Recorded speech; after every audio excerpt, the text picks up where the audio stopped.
Hello and welcome to another episode of Have Your Say 247. My name is Rudolph Okonkwo.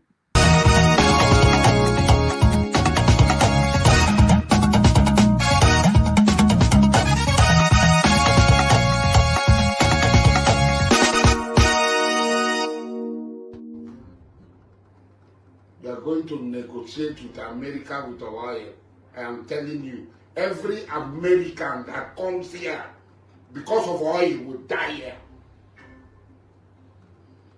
Every American that comes here because of the oil of the job people will die here, will not live here. That they want to take the oil of the job people to give to it for people will die here. They will all die here. With the turnout of events after this vote? Well, I feel relieved. I feel very happy that our candidate has won. But more than that, I feel happy for Nigeria, because this election is a great lesson to all of us. The greatest lesson is that it is competence, it is capacity, it is capability, it is track record that wins elections. It is not the politics of anger, it's not the politics of ethnicity, it's not the politics of religion. We have shown very, very clearly that the people of Nigeria have looked at the track record of Asiwaju Bola Ahmed Tinubu, what he has been able to achieve in Lagos, and what he has been able to do by way of inclusion in Nigerian politics to elect him across all the geopolitical zones.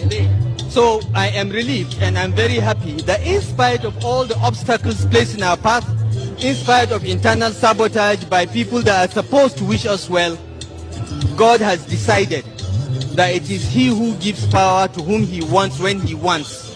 This is both in the Quran, in the Bible, but some people who claim to be believers did not believe it. They put obstacles in our path, they created problems for our party, they did everything to make sure we lose. But Nigerians are wiser. Excellency, I'd like you to speak to the integrity of this process. We saw how it turned out in your state, in Kaduna State, where the opposition won some seats and even taken the lead. Yes, I'm as old as Nigeria, and I've participated in all elections, better and more credible elections in Nigeria, but this is the best I've seen so far. Kaduna State Governor Nasir El-Rufai. Nasir,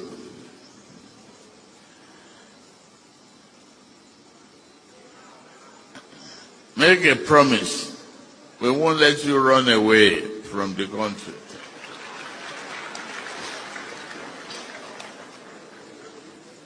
That's the only way I will leave this podium.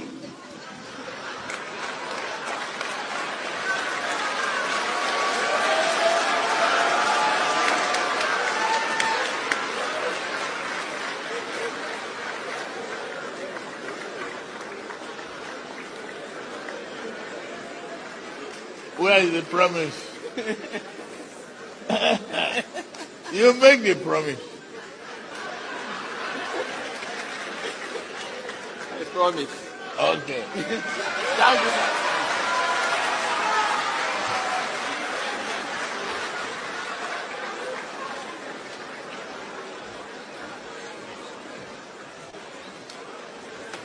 I promise, even on a part-time basis.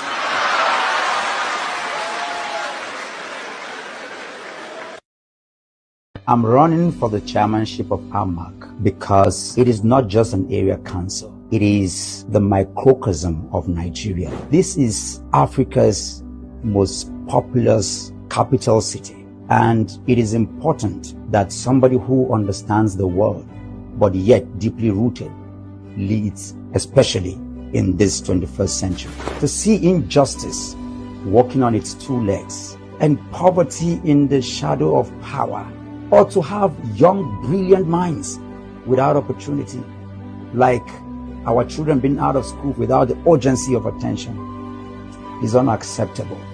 If we can fix AMAC, then we can begin to reimagine a new Nigeria. That's why I believe that AMAC deserves a leader and leadership that has character and compassion to attend to it, not just chairing over meetings, but over the transformational evolution that is currently ongoing.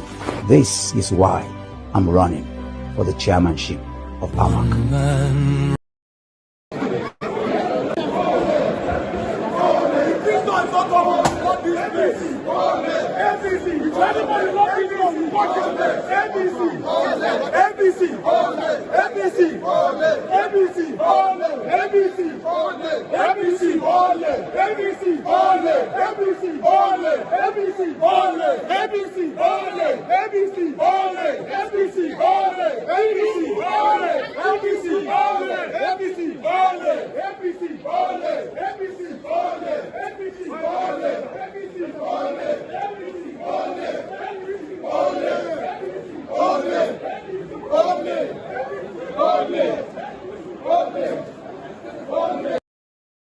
To 10.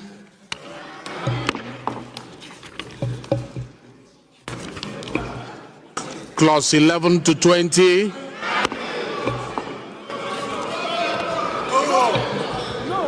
No. Clause 21 to 30. Carry. Point of order. Point of order. Point of order. Point of order. Point of order. Clause 30 to 40. Mr. Chairman, you are not reading. We want to know. Point of order. Point of order, Mr. Chairman. You are not reading. Point of order. Point of order. Yes. Point of order. Point of order. No. Clause 40 to 50. You're supposed to read it line by line. Point of order. Clause 50 Point to of 60. order. Point of order. Speaker, point of order.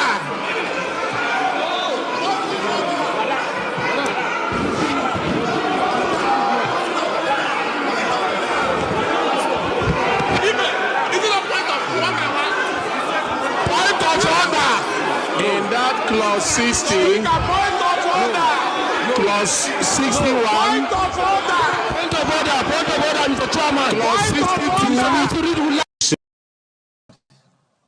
to the health of our people. But having come now to Abuja and listened to Professor Mohammed Pate and his team, we are now more committed. So the traditional rulers of Nigeria will now go home and work harder than before.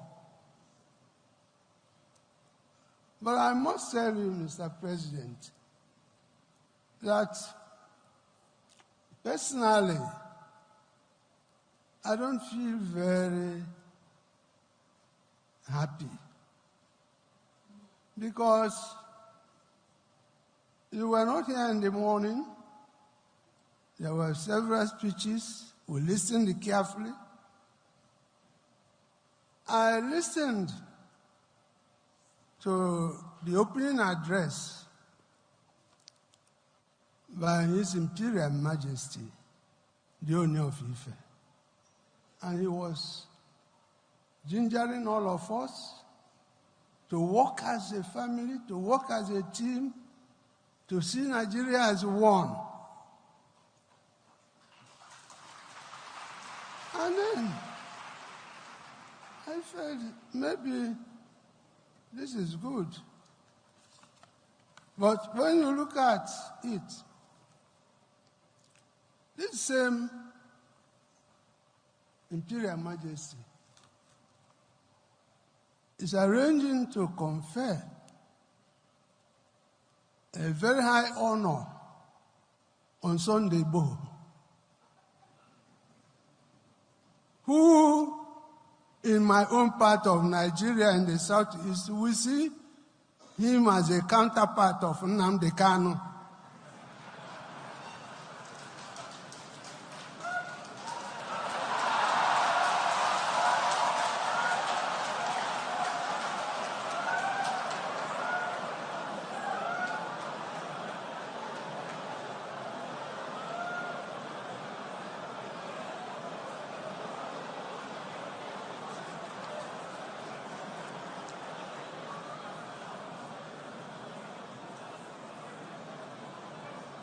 And my brother, fellow royal father, the Imperial Majesty,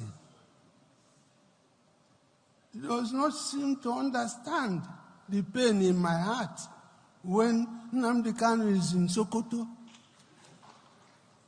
So, sir, the ball stops on your court.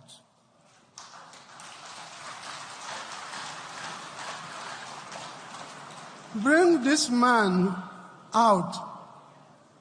If we don't want him in Nigeria, return him to Kenya or London, where they took him from. You see,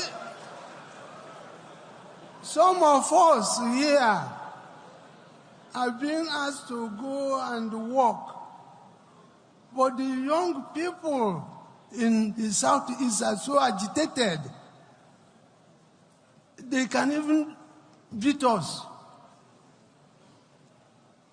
They see us as sellouts. We come to Abuja, they may think we come to collect money. And then we keep quiet.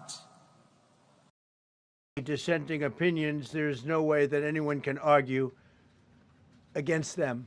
There's no way. Foreign countries that have been ripping us off for years are ecstatic. They're so happy. And they're dancing in the streets, but they won't be dancing for long, that I can assure you.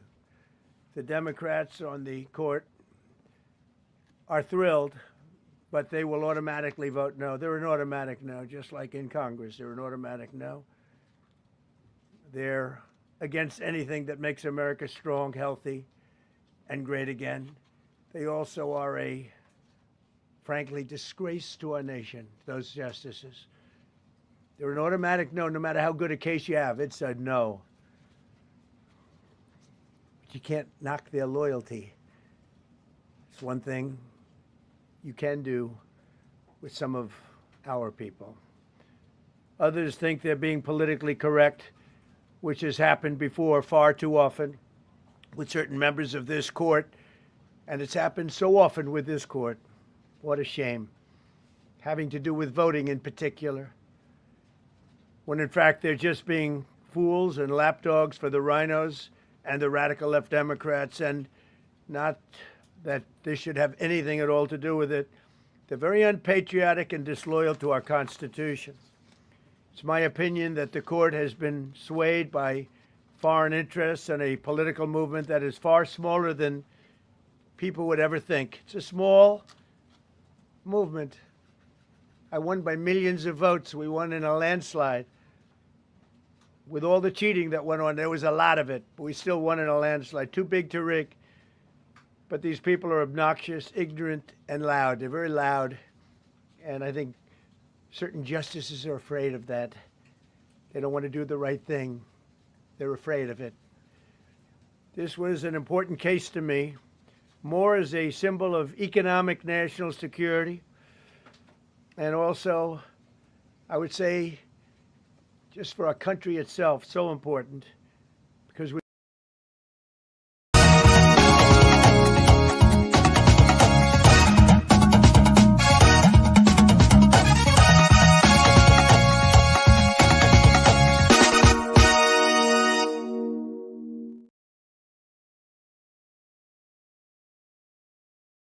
people who feels the pulse. Now, you know, everything is increasing like mad. Things places you could go with 100 naira before, you are not talking about quadruple, triple the price. I tell you, we are seeing what's happening in France. It's not a threat to anybody, but it's when you hold the populace down for a while and for a long time, even goats can bite when they see no other ways that they can escape.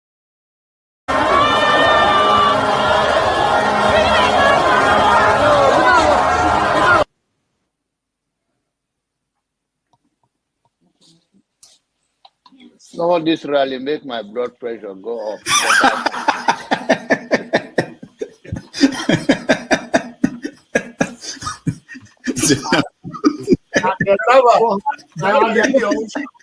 And the people who are asking a platform for him, who are supporting him. So, you should get a filter sometimes, filter your thoughts before you say. I'll continue to take blood pressure medication. Why are you getting high blood pressure, Janaba? Now, I'm not taking medication for myself. I'm taking it for people like Paul and some of you guys that after the January, February something, and then people like Soludo that is a good spoiler. I thank God for his life. He's working for my. And I am ready to die defending Nigeria in whatever way. When it is God's time for us to go, it is and you not took my going time to to be God. You are ready to defend Nigeria. I gave you my time. No, I'm coming. I'm coming. Alexi, hold on. You already started. What I'm saying, defending Nigerians is this. I gave him my time and he's using it to defend Nigeria. No, sorry. I'm sorry. I hope that Nigeria wins. I'm never going to wish any president evil so that I can say I told you so. No, I won't wish them evil. I hope. You see, I'm not praying. There's no point. I can't pray for Nigeria to be fine. I only hope that Nigeria wins and Nigerians win. Because if you choose a dodgy doctor who has a dodgy record, who has, all sort of accusations leveled against him, to say this doctor, we think he's done this, or this doctor, this surgeon, yes, he's a senior surgeon, he's the most whatever surgeon, but there are a lot of accusations leveled against him. If you choose him to operate on you, and you tell me to pray for you that it doesn't kill you surgery, what's the point? I can't pray. You might make it, you might not make it. My prayer won't change anything. So I hope Nigeria and Nigerians win during Tinubu's 4 years. Thank you. Thank you. Uncle, right? I have the right to address you already the way I like. You don't know what she already did to me. So learn to control your emotion, right? That's the only thing I'm going to tell you. But if you don't want to control your emotion and you insult me here, I'm going to insult you 100%. Okay. You understand? You cannot insult me on a normal ground. Fiscally, you can't insult me, right? I will treat you like a child. If you insult me physically, I will handle you like a child. I don't care your age. Do you understand?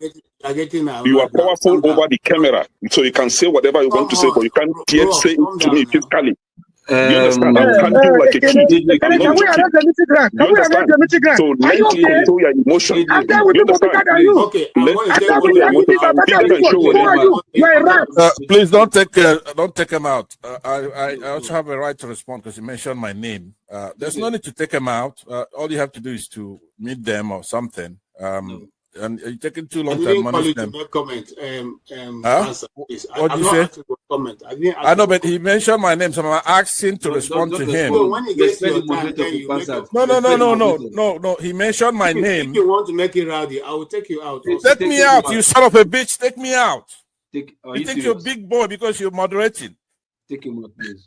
Hello, come on. Don't use such word now. Don't forget, that state is now an oil-producing state. So they now have derivation, if you are not aware. So if you want to speak for anybody, please do not defend a character like a Yabelo. Please do not. Okay, let me respond to him. One second. Do not defend a character like a Yabelo. Do not. All right, thank you, Mohammed. The people of that state. Can I respond to him? No. Then go to hell. Rudolph, go to hell. All right.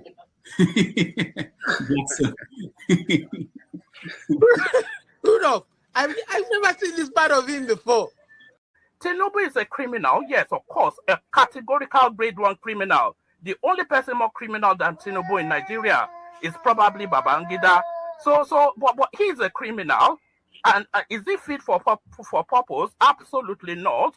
Should Tinubu be the president of Nigeria? Categorical no. Is there a better option than him? That is subjective. So show me who he is. Dr. Damages, please, I want Soli to tell us who are the fools on this panel. I consider you a fool. Yeah. On this panel, yeah. Who are the fools?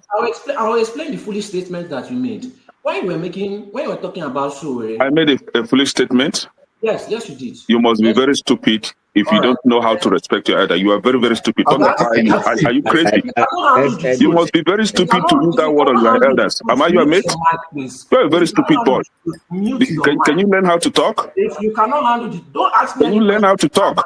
Mute your mic. See, don't be fooled with the comment section hype. So excuse me. Okay, hold on, guys. I expected you to to ask him to withdraw that word. Nobody is a fool on this panel. Okay, hold on. Nobody is stupid. Can you call your hold on, everybody. I know we are ranting. Can you call your father a fool? No, hold on. If my father behaves like you, yes, I would. No, please, everybody, calm down.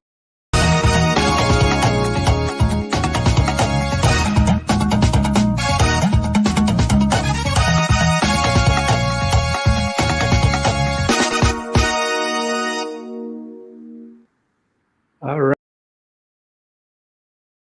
Us on the show, we appreciate all of you. It's Saturday, the 21st of February 2026. It's a beautiful day here in New York City, but it's going to snow. They said by tomorrow we have winter weather coming again here in New York. I hope it's beautiful wherever in the world you are. Thank you for joining us. We appreciate all of you, those in the comment section, those watching at home, and those who are going to join us in the studio. We particularly like people who are coming into the studio because they are the stars of this show. They make it what it is. You know, we're as good as the people who come in here. If we have different viewpoints and we share the viewpoints, people will enjoy the conversation that we are going to have. So again, thank you for joining us. Today is election day in Nigeria. There are local council elections and by-elections going on at the Federal Capital Territory. It's also happening in Rivers State and Kano State. So far, results are coming in across the states, and it's been very interesting. The ADC, which is the new opposition party, is trying to take power away from APC at several places. And the stories are quite interesting, what we are seeing. We are hearing from Wike, who is the federal minister in charge of the Federal Capital Territory. He told voters after voting that they should leave the rest for him, that he will handle it. So we don't know what that means. So far, there are reports coming out of the Federal Capital Territory on how it's going. We will talk on that. We connect to someone who is in Abuja who will give us some updates. Also, in the news is, of course, El-Rufai, the former governor of Kaduna State. He is being taken from one government agency to another one to answer questions about over 400 billion naira that he mismanaged, according to the government. We will touch on that. You know, he was a former ally of Tinubu, if you guys remember, at the Chatham House in London. He was the one answering questions for Tinubu, but things changed from then. So we're going to touch on that, what has happened to him since he returned to the country and was threatening that nobody can do anything to him. And finally, the government showed him that they can do anything to anybody and nothing will happen. So we touch on that. In the international scene, we have former Prince Andrew in trouble in London. And here in America, we had Trump got a Supreme Court ruling that he didn't like. He called them fools, idiots, people who are being controlled by foreign governments. So we will touch on that and all the other issues in the news. I will now let you guys come in.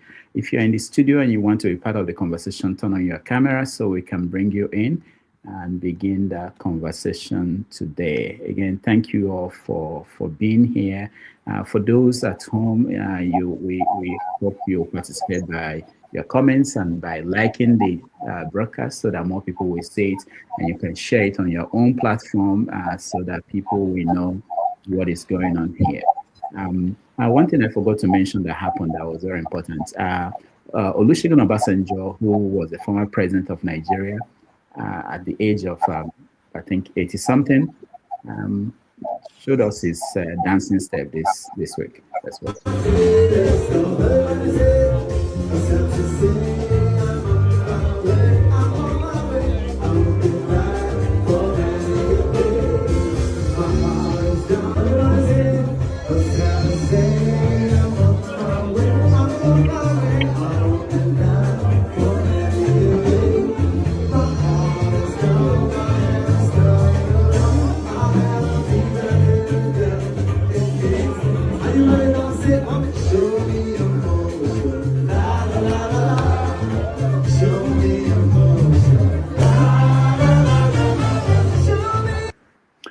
right. Again, thank you so much. It's not all bad news across Nigeria. We will give you more headline news. There are so many stories out there, but let me welcome you first to the show. OBE. Obe, welcome to the show. Thank you. Yeah. Dr. Damages and members of the panel. It's nice to be here this weekend. I find it very early to come in, unusual. Thank you. Thank you. Yeah. I You're welcome. appreciate that. Tony, thank you for being here. How are you? I'm good. Greetings, Dr. Damages. Greetings, everyone on the panel and those watching and commenting. It's a good weather here and a lot of things happening. And so we thank God for another day. Thank you. Yes, another weekend, another Saturday. Mr. James, welcome to the show. How are you doing? How is the Gambia? It's very hot. Oh, like what? What's the temperature?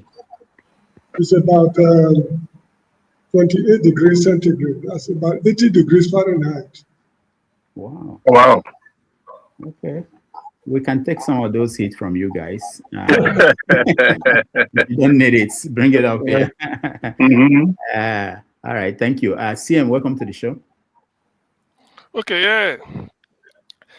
Thank you, Rudolph. And from the land of the king, I will say good Who is the evening. king? The king now. We are no longer in the queen. We are now having the king. The son of the Hold on, son has of the the currency queen. changed? Yes, but you know now it's not like Nigeria where you shut down the country because you want to change your currency. The way it works is that as time goes on, they'll be withdrawing the currency bearing the head of the portrait of the queen and they replacing it with that of King Charles. So gradually it's changing, but in between you will still encounter the queen, but it's nothing had to do with shutting down or bringing one type of a Mayfield to, or El-Rufai to counter anything. But that is the way it is here. So it's quite organized and highly civilized. Just let me know. Thank you. Let me know. I still have I have £5 here. If they are changing, if they give a deadline, let me know. Please, no, just send it to me. It's in safe hands. Send it to me. It's as good as me keeping it for you. Send it down. No, it's true. It's true. It's true. If you want interest, we can negotiate interest on it as long as it stays with me. My own bank. Are you a bank? Well, what? Anybody, any arrangement, not really body, any arrangement that can keep your money safe and then put interest on it is a bank. That's all. All right. Thank you, CM. Let's say hi to Ovie. Ovie, welcome to the show. Ovie, can you hear me? All right, Ovie cannot hear, I think. Ovie, don't sleep. Maybe too much. All right. Ovie, we can't hear you. Let's see. He's speaking with Okpabolo, maybe. And Chim, welcome to the show. I got the way now. I hear everything. Oh, okay. Ovie, say something. I hear everything when I talk, and I go judge you now at the right time. Every one of you will be judged. I think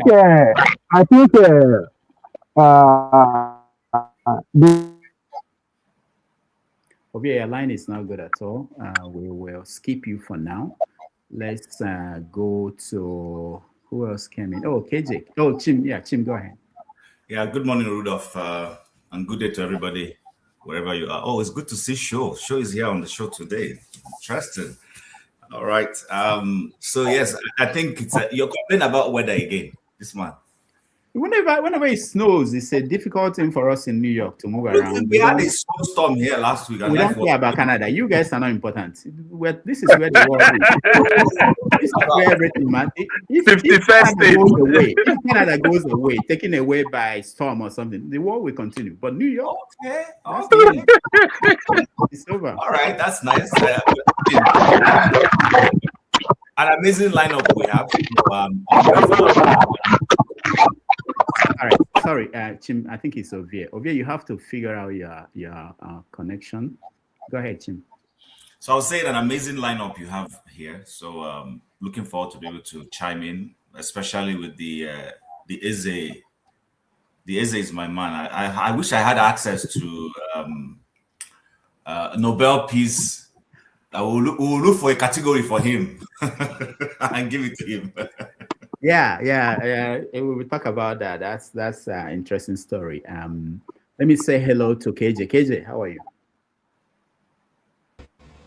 Good morning, Dr. Rudolph. Good morning, Jim. Good morning, Sho. Good morning, Obi, Tony, CM, Mr. James, and Uche.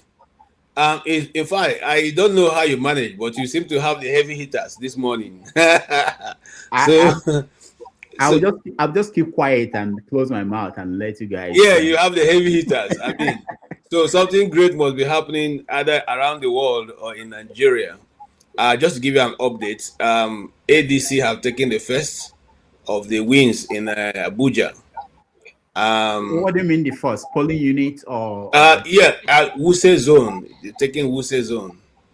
So hopefully it will continue that way. Although there's a lot of rigging going on and a lot of vote buying. But I know that the Abuja people, it's difficult to have Abuja under control. Many presidents have not been able to. So we don't know. This channel should actually be praised because we discussed this a long time ago that this was what was going to happen at the center. So we are not surprised. It's good to see all of you. Yes, I'm interested in a lot of the stories, the Eze and all that, and then many more things are happening in Nigeria. It's just unfortunate. I don't know whether we want to be a nation or we're just all jokers. Thank you so much. All right, thank you. We go to Uche. Uche, welcome to the show. Okay, good evening, everyone, and Mbedoma, Mr. Rudolph. Thank you, man. I did. Thank you so much. Mr. KJ and everyone, I greet everyone once again. I just got an information, and maybe the information is available on social media. I think they switched the NEPA people. They said that would be they will switch off the light, maybe based on some technicality. Their system of giving light and taking light, paying without using the light. So I think that was the information, and I think somebody have raised the issue, but I'm very, very concerned to one of the best traditional ruler we have. Maybe I want to put it out a repeat comment from someone. Thank you so much. All right, thank you, Uche. Let's see, recolonization. Yeah, I have something for you, but that will be later on the show. Marco Rubio, the foreign minister, U.S.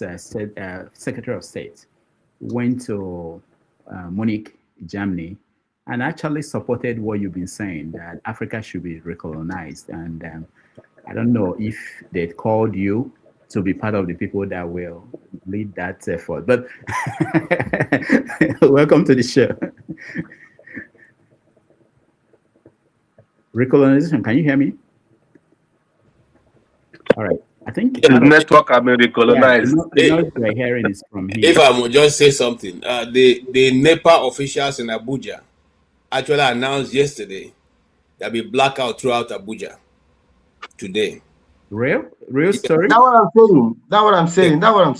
Yes, what he's saying is correct. They announced yesterday evening that there'll be no light from 6 to 6. And, they said they were carrying out a maintenance somewhere along that axis intentionally, Of course, they're going to. They have to say something. Yeah. Wike declared public holiday yesterday, and so everything is being done as has never been before. There are talks between people in Abuja, what has never happened before in Abuja election. So there are talks somewhere in a place called Beggar Junction, and all around the place where you have opposition leadership, where they know the places where people don't vote for the ruling party in Abuja. And so they've set those people to be there to beat people who are either trekking to their locations or who are just getting out and trying to get out of their house. Those people who voted for APC, for Labour Party last time, majority of their names have been taken out of the register. They can't find their name anywhere. If you find your name and you want to vote, they'll ask you for your BVN, which is obviously not on your registration. So a lot of very high tactical rigging tactics have been employed by of course we know who. And so you don't need to go too far to find what 2027 will look like. All right, thank you. We are going to get into that, but let me hear from Sho. Sho, welcome to the show. I know you have some headlines for us, so you can give us what we probably missed if you have them. We can get to that. Good evening, Dr. Damages, and good evening to the panelists. Hello to the chat section as well, and everyone else watching from across the globe. It's good to be with you. We're here for maybe about 10 minutes and I have to disappear again. I can't commit to 2 hours, 3 hours like I used to. But some of the things, Sho is our apologist. Yeah, fantastic. Kulata, I see you, don't worry. He said, I don't know if I should be angry or I should just keep it cool. Anyway, some of the things that didn't make the top headlines. In Osun State, coincidentally where Kulata is from, I read that the governor has... Wait, how do you know where he's from? He doesn't shy from it. It's part of where he's from, which is good. He's from Osun State. I've heard that their governor have told the civil servants to close at 2 o'clock for Ramadan and Lent because it coincides, and happy Ramadan to those fasting and Lent to the Christians as well. So he's told people to go home at civil servants to go home at 2 o'clock for the duration of the Lent and Ramadan, and to go home at 1 o'clock on Fridays. I don't know. When they go, I don't think they do much anyway. So them leaving early makes little or no difference. Also in Kaduna State, I think for the first time in 11 years or thereabouts, they are saying that they are now going to fund Christian pilgrims. Oh, this is for Ovie. They've sacked his king, also. So for the first time in so many years, they're now saying that in Kaduna State, they're going to be funding Christian pilgrimage, which is absolute nonsense. We shouldn't be getting involved in any of that. Anyone who cannot afford to go to Jerusalem to see Jesus or Mecca. to go to Mecca to see their prophet, Mm-hmm. they should stay in Nigeria, but those who are hailing it are saying that's part of the things that El-Rufai did when he was governor. He stifled Christianity. He didn't give them much attention. So they're praising the current governor, saying that is fair to everyone. Also, 117 repentant terrorists are going to be reintegrated into the society. They said they've completed their repentance program, so they'll be reintegrated. Okay, you're showing some of the headlines. Yeah. In Kano, they arrested 9 Muslims for eating at a restaurant during Ramadan. I don't know how that is anyone's business. What else? I think the inflation on food has dropped, which doesn't necessarily translate to drastic drop in food prices. Federal airports say they're saying they would become cashless from February 29. Somehow they chose 29th of February. If you look at your calendar this year, there's no 29th of February. I don't know if that's intentional or they're just being, yeah. So anyway, from 29th of February, they are trying to discourage, cash transactions at the airport. So quite a lot of stories to be covered. But the one that happened in Uvi is also, so I would like to know, you probably know more about it because I think it's political. I've seen a lot of people saying the guy should go to Ile-Ife and become a king because his name is even a Yoruba name and all of that. So if Ovie can touch on people like this. Didn't Ovie say one day on this show that he liked the new governor because he settled something about issue with the throne in his place after so many years? Well, it's just sacked the king or the Oba, whatever of so which is Ovie's hometown. Go. So this is not like. So you are assuming that Ovie is deep into cultural things along his community. I think he's in touch with what's going on. Ovie is a prince, according to him. He's a prince. He said he's a prince. His name means prince or something. Yeah, your name can mean prince. My name. Your name can mean prince. Doesn't make you a prince anyway. Yeah. Okay, so Kulata said also, so it's Yoruba land. Ovie is going to lose his mind now. Anyway. Is that why he didn't have a Kwebolo emblem behind his stage? Kwebolo don't offend them now. All right, thank you so much. I don't think I mean, there's a video I sent you, Dr. Damages, when you talk about the votes in Abuja. VDM went to one of the schools and it did show the state of one of the schools they are using for, election. It's just it's appalling. Also, on a good, something good that NAFDAC did, they sealed 18 warehouses in Niger State. They discovered expired food worth over 100 million naira. So if anyone is around Niger State, please be careful, be mindful of the things. Yes. Okay, go on then. Go. I'll see you in a minute. Yeah, sorry. So if you're around Niger State, for those in Nigeria, please be mindful of the things you buy. Please check the dates, because some of these things, I mean, your case is as good as mine, would have seeped through. And even the ones that are confiscated, if the right money exchange hands, don't be surprised to see them back, on the shelves. So I think, those are some of the things. All right, thank you so much. Ovie is back, but before I let him speak, let me also add that there was somebody on the comment section who reminded us of some stories. Well, Ovie, go ahead. When I find out, I'll let you guys know. Go ahead, Ovie. We brought up your hometown. What's going on there? You're muted. All right, that's the problem. Oh, all right. There's a king that was killed in Ondo State. Yes. By bandits. Who are the bandits? Are they local? Where are the cows? That's what I ask. Where are the cows? Who are the bandits? Are they local or are they international? Yeah, that's something else that I think getting attention. You mentioned the arrest of people who were not fasting. I really want to get some explanation from people who are Muslims. I'm sorry, also just to clarify what KJ said, Wiki declared curfew from 8 p.m. the night before the election, not public holiday. Okay. He declared curfew, not a public holiday. So there was activities in Abuja yesterday until 8 p.m. where he declared a curfew. But I think people defied that. People didn't even pay attention to it. But it wasn't public holiday. Okay. That's better. And today there is movement after the election, I believe. All right. So Ovie, can you hear us? No, Ovie cannot. All right, let's go into the conversation. We are going to start with the election. That's the top issue. It's happening as we speak. I mean, the counting of votes and the results are coming out. I'm seeing Sahara reporters reporting that Dr. Moore won his polling units. Also reporting that ADC won some parts. I'll get the figures out as we go along. But who has been monitoring? Let me start from you, Chim. You've been monitoring how it's going the UK? Yeah. Rudolph. Hold on. Sorry. Excuse me, Rudolph. Yeah. I think there is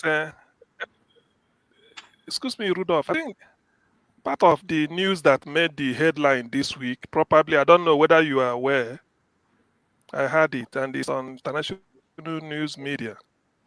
For the first time in their 78 years of existence as a sovereign nation, the state of Israel, the parliament, the Knesset, discussed the Nnamdi Kanu's plight and Biafran restoration. Yeah. Yes, the politicians there debated it. It was quite a very heated discussion. So, yeah. Somebody speaking? All right. Yeah, it was quite a very heated. It was quite topical, and for the first time, it hasn't happened before.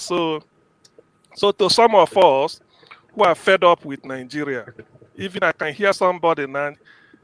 Somebody is even praising Tinubu for rigging Abuja municipal election. What a shame! So for Israel to be discussing about the release of Nnamdi Kanu and then the freedom for Biafrans is something to be proud of.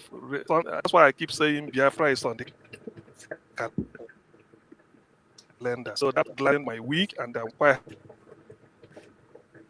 All right, CM, you're I wish everything will be concluded today, tomorrow.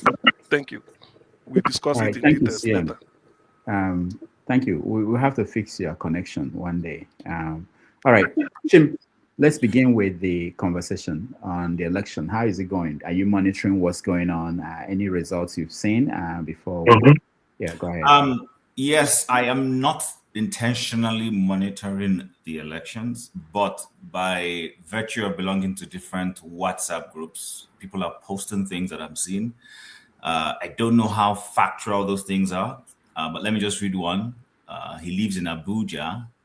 It says here, AMAC election, ADC winning. It says polling unit 023, Ward, City Center, Council, AMAC, Chairmanship. He says APC has 12 votes, as at when they were counting. I don't know if they're finished.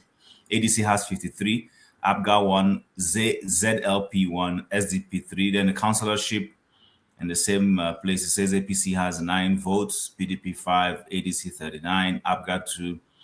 And I don't know how accurate these things are, because anybody can post anything for, I mean, it might just be somebody who doesn't like APC and wants to, you understand? Not that I like, I mean, I would like that this is the real result, trust me, but I'm not going to shout uhuru. So I'm disconnected, to be honest with you, because, I mean, Wike has an overreach, and now we can understand why Wike was placed in Abuja. It was his fault, and times like this.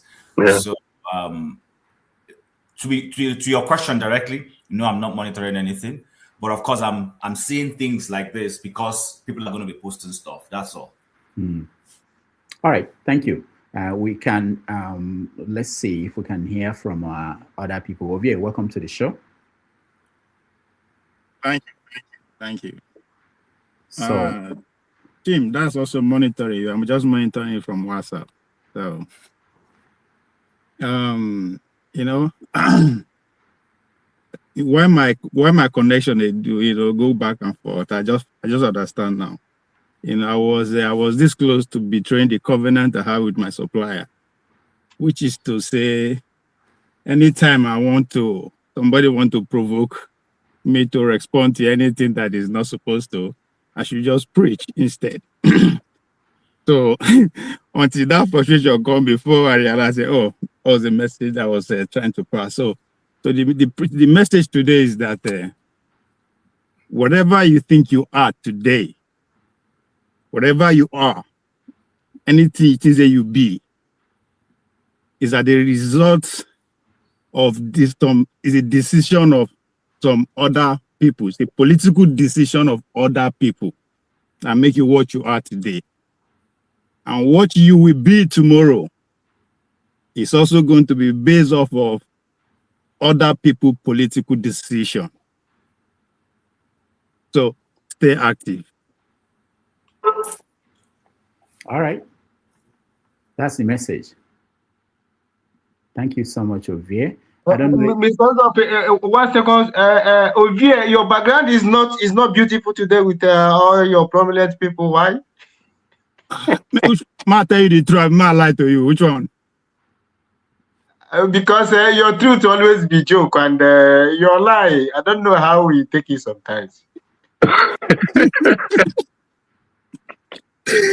So, and I don't know. Choose one. If you want me to tell you the truth, I'll tell you. If you want to lie to you, I will lie to you. Okay, no problem. Somehow you have answered the question. The gadget what they use, they do them. I don't send them go home. What would they to campaign for Paulo? No, 3.5 million is a must. So I am trying to have a, you know, they mean not just the talk. I back my talk with action. So I'm trying to set up some my own campaign going for the governor. So yes, I don't send them. I don't mail and go. That's why. So I'm using phone now, and you know get that the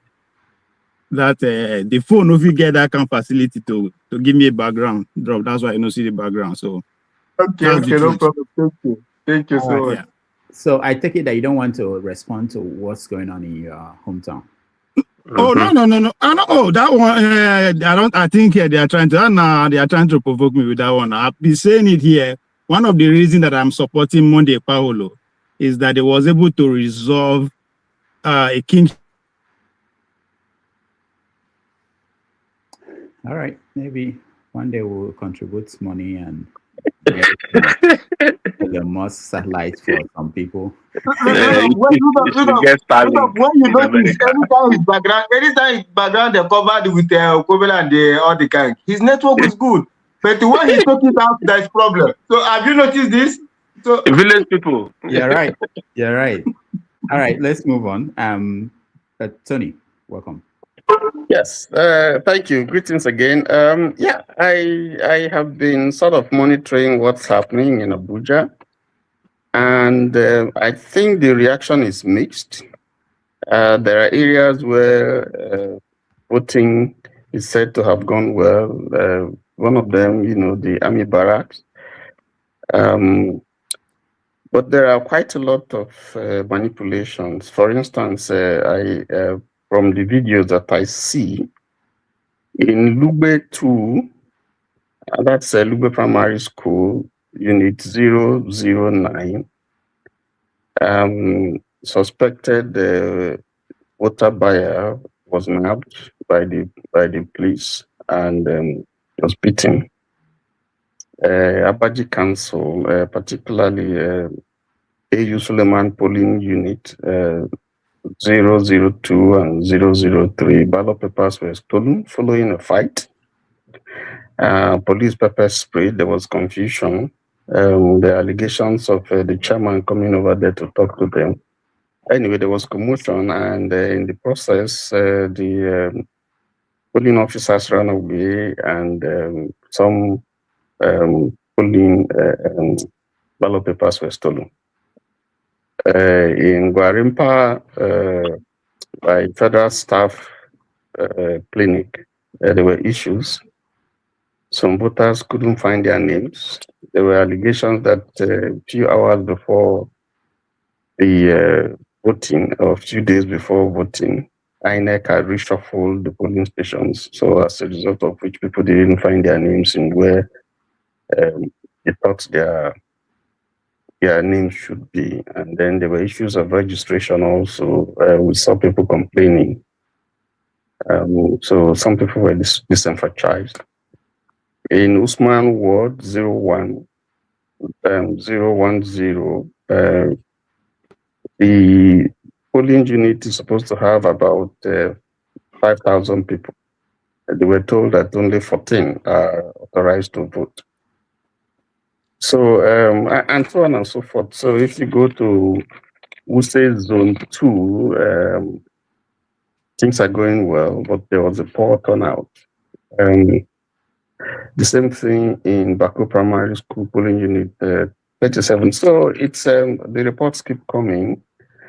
In some places, the turnout is not very impressive. And in some places, you can see clear cases of manipulation. Some places, INEC, as at 9 o'clock, they were still waiting. There was no visible presence of INEC officials and polling booths and so on and so forth. So I don't think that so far with what we have heard, that we could say that INEC has done a good job, but let us see as the reports keep coming what happens. Thank you. Right, thank you so much. Rudolph, just to add, sorry, please. I hope we don't forget that Nigeria is way ahead of us, especially here in North America, time-wise. So it's about 6-something p.m. already. So the day is over. So most likely, there's no voting going on right now. It's just collation and counting. Yeah. So, because I'm seeing results coming in, and the guy is still saying that ADC is winning, especially in that AMAC. So let's see how it goes. Thank you. The way for those who are interested in monitoring is also pay attention to what the news media they are reporting. Sometimes anybody on Twitter can send out any report, but once it's being confirmed by prominent, credible news media, that's where you know what's going on. Okay, Obe. Go ahead. Yeah, I thank you, Dr. Rudolph, and everybody in the house. Well, the atmosphere was tensed already based on some basic comments that the president made and Wike's response. So we all expect the fallout of today to be along that narrative that your job is at stake if you don't create Abuja. Wait, what did hold on? What did the president say for those who didn't see? Okay, he actually mentioned at a gathering to Wike that he knows he has to deliver Abuja the way he delivered Edo. That kind of game they played, and that do for me, I do for you. In the time that he told him about removing Abuja from I think the payment structure that it should allow them to run without putting them in the I didn't know what that was. Remember what that was? I think there was something that had to do with how they collect their money, that it should omit Abuja. So at that point, say if I do for you, I do for me. That kind of thing. And this is what's going to play out in the political thing too, that you must deliver Abuja. Be that as it may, they are trying to do it the way they did Edo. That is after the whole thing happened, they went inside the house, locked out the governor, and they were doing changes and manipulation. That is actually the game that they played in Edo. So I think that's what they want to replicate in Abuja. They will allow whatever goes on the defeat to go on. And at the end of the day, they will not come inside and begin to do the e-transmission by themselves and do the changes, and then the number will change, and then they will announce whoever wins. That is the idea. They will allow voting to go on. You will hear winning here and there. But at the point of the collation, that is when the magic happens in Edo, and that is exactly what I think they will do in Abuja. But Amokwitan, who is the chairman, is supposed to know that this is a litmus test for him as his first major election is going to conduct, based on the fact that he has promised a free and fair election. But from what Wike is as a person, he talks anyhow, so he made some very careless statement that he won't allow you to win. I don't know what that means. Is it one person that actually tells you win election? It's just so sad that we a country will keep going down every day. If you are a minister, you don't talk anyhow in the public. You don't know that the whole world is listening to them, but they don't know that they keep bringing Nigeria down and down the scale based on their narratives and the way they're going. How can you just say that I won't allow you to win if you are not supporting the president? What does that mean? Are you the electorate? Those are the things. Those are the kind of statement he had thrown out there, and now the manipulations came from the so-called power section saying that they had to seize power because they had to do maintenance at a given particular time on the election day. Isn't that so sad? Out of all the days, you didn't see the day to say we're going to have a maintenance. It's the election day that you want to have a maintenance and you want to shut down the system, and everybody should be at home. That's what you have said, that there's a coffee at a given particular time. Yet you want to seize power so that people will not charge their phone or whatever they want to do. They're just looking for every way to cause confusion. In addition to all this nonsense they did in the House of Rep and in the Senate to pass a bill that was signed less than 24 hours. So it's a lot. If you're expecting anything very drastic to happen in this election of Abuja, it will be a miracle, based on my perception. Thank you. Thank you so much. Let's go to Mr. James. Thank you. I'm very surprised that you guys are optimistic. Maybe you are more nationalistic than myself. I remember in 2022, I told Ovie on Symphony TV that there was no need for the 2023 elections. Of course, people did not believe me, and it's up to them to make up their mind if I was right or wrong. Mr. Churchill said, it is not yet the end, it's not the end, neither is it the beginning of the end. It is probably the end of the beginning. Because next year, 2027, will determine quite a lot of things in the country, which I would not like to predict openly. Socrates said, if people get the government they deserve. Despite all we have gone through in the history of Nigeria since 1960, we are still analyzing election results, trying to be logical in our analysis. I cannot hear. Go ahead. What did you say? We are trying to be logical, or trying to be, logical in an illogical situation, trying to read meanings to what is meaningless. This is the situation we grapple with in the country. Will it not surprise everyone if Nigerian elections are free and fair? And I want to put it to you, Mr. Rudolph, come 2027, if the presidential election is free and fair, please, I permit you to put me before a firing squad without trial. Remove can you remove your hand so that we see your whole face as you say that? Yeah, because we're going to replay this video. Yeah. Put me before a firing squad if the election of 2027 will be free and fair.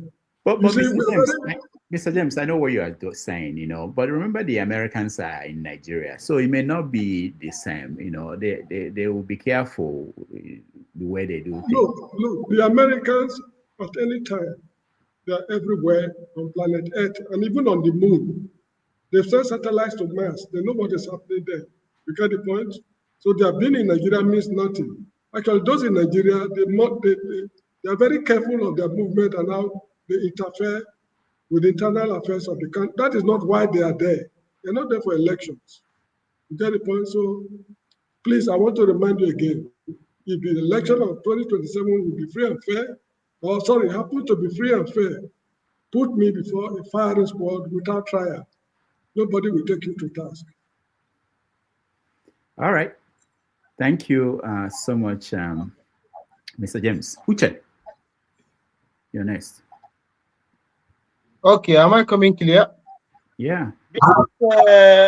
For me to contribute anything about Abuja election in this matter, I hardly discuss all those Nigerian elections because anything you predict about Nigerian election, it will happen like that. As Mr. James have put a very serious bet, and it's going to happen like that because it's a reputation. I'm not too much paying attention about that, but I can only put maybe some few comments about if all of us watch what happened about some weeks ago when the should I say the civil servant protest against Mr. Wike. There's a message they passed, and that message is going to go against the government, Wike and the Tinubu, because they will vote against them. But this information I'm hearing now about removing the names of people that vote under a Labour Party, because these people are devilish and they don't believe that anything will happen. They don't believe. The only thing they think like, I'm sorry to say this, I don't like to use this word as we all black, but they think like worst black people who think that thing will happen tomorrow. Let it happen now. Because what Mr. Donald Trump is doing against Nigeria, throwing this bomb, it will look like, I beg, anything will burn this country down. Can we reduce some evil we are doing so that this country will not burn down? But this weekend and all these guys, they don't care. So what I think from this Abuja election, if the obedient, only the people I can respect in this system is the obedient people, not the ADC, the criminal capacity. I'm not talking about the obedient movement should think, the revolutionists, those people, they should think how to strategize, either to boycott the election, because what is going to happen will be the result of the election have rigged. And when you come out to protest, the new tear gas is on turn. Maybe some of us don't understand. Another type of new tear gas is on turn, because when they tear gas you will not come back. It's not the former tear gas, the tear gas you were at that time during Mazen and the Kano protest. So they run and they go another place. They tear gas them there. This one, when they tear gas you, this one, the kind of tear gas they bring in, you will not come back. They say that one they took for throat. This one. So instead of coming back maybe to do the same thing and they get the same result and you keep on shouting? Can we decide to do it once? Everybody to your tent, O Israel. Thank you. To serve life. Thank you, everyone. All right. Thank you, Che, for that. Sure, you're next. I haven't followed the election. I've seen a few results just checking online now. Some of them, I mean, for a change, from EC8A are very clear. I've not seen anything shaded and painted and looking, scruffy. Some of them you see APC landslide, and the next one you see it's ADC landslide. So it's like, so be if patient. ADC is winning. Be patient. I know. But for now, the ones I've seen, they look decent. And I know that anybody who claims to love Nigeria should like what I've seen so far based on the Form EC8A. But there are a certain set of Nigerians that this sort of clear forms that everybody can read, it doesn't please them. It doesn't work for them. There are many of them, Nigerians. They claim to love Nigeria, but at some point you have to question their love for Nigeria. The electoral reform, when they said, oh, we cannot transmit in real time, they are the same set of people that were happy. Even if shame wouldn't let them say it out loud, they were happy about it because they know that if that doesn't happen, it works for them. When the NEPA people, whatever they're called in Abuja, yesterday sent out a circular to say, we're going to cut your light from 9 a.m. to 1 p.m. They were happy. They said, we're showing you politics. You can't claim to love Nigeria and celebrate that they're going to, this is gangster, that we're going to take off your light. So when the people started complaining, then the people said, oh, okay, the power suppliers said, the distributor said, oh, we'll move it forward. We'll do it another day. How can you celebrate that and say that's politics? They're teaching you politics. What sort of love for Nigeria is that? We'll cheat you. That's basically what you're saying. It's the same people who would see violence during an election and say, oh, it's a young democracy. As if that's an excuse for violence. They won't condemn it. And if you tell them there's violence, they'll say, how about that place? Whataboutism. Condemn violence everywhere during elections. I've said it many times. We can't be having elections and people are losing their lives. APC had something internal, and 4 of them died, were killed. And these are the sort of things we celebrate and we say, we'll show you politics. Your brothers and sisters are being unalived. You're saying you're showing people politics. Stop. You're saying you're showing people politics. At some point, you have to stop yourself and say, we cannot carry. See, it doesn't matter who wins. Have an election, 1 man, 1 vote. If Tinubu wins the next election, so be it. Tinubu is in charge now. We're all dealing with whatever he's doing. World Bank are saying he's doing a fantastic job. I clap for him. I'm happy. Let him carry on board. This idea of we'll show you politics, we'll teach you politics. This is not a game. It's people's lives involved. So when you start saying you're going to show people, you will teach them, they will know politics. Wike was telling them, if you vote for us, I'll do more roads. What? Out of benevolence with his money? They said IREV. They started telling us last election, IREV is a viewing portal. I get that. But people try to tell you that you should not believe what you see with your eyes. So this form EC8A that is being scanned and put on IREV, they tell you don't believe it. That it's just you have to wait. Yes, we get it. You go to the collation center. But you're telling me that the vote, it's the trickles that make the big votes. The 10,000 votes doesn't come from one place. So if they vote in front of my house, and somebody scores 60, somebody scores 10, and that goes on everywhere.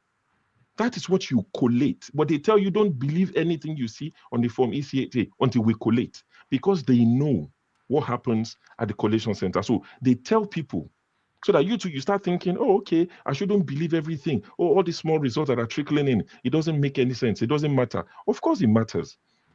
Do you understand? So when people start saying we'll teach you, we'll play politics, I get it. Politics has to be played, but not at the expense of people's lives. How are we different from the people who complain about, oh, the colonizers, oh, So we complain about them, but we are doing it to each other. People would lose their lives because of elections, and it's okay with you. If you say something, they say you're crying. No, people are dying. If they took out your nephew in Nigeria, you'll probably cry. But because it doesn't touch you, it doesn't concern you, and you think it's okay. For how long? It's not a game. And the people playing the game, look at them today. They were saying teamship. Tinubu said unbreakable teamship. Where's El-Rufai today? It doesn't last forever.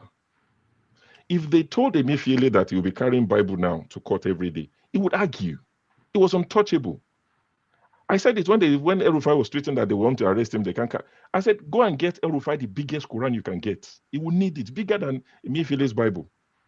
And they want there to be, they will face the same thing when the time comes.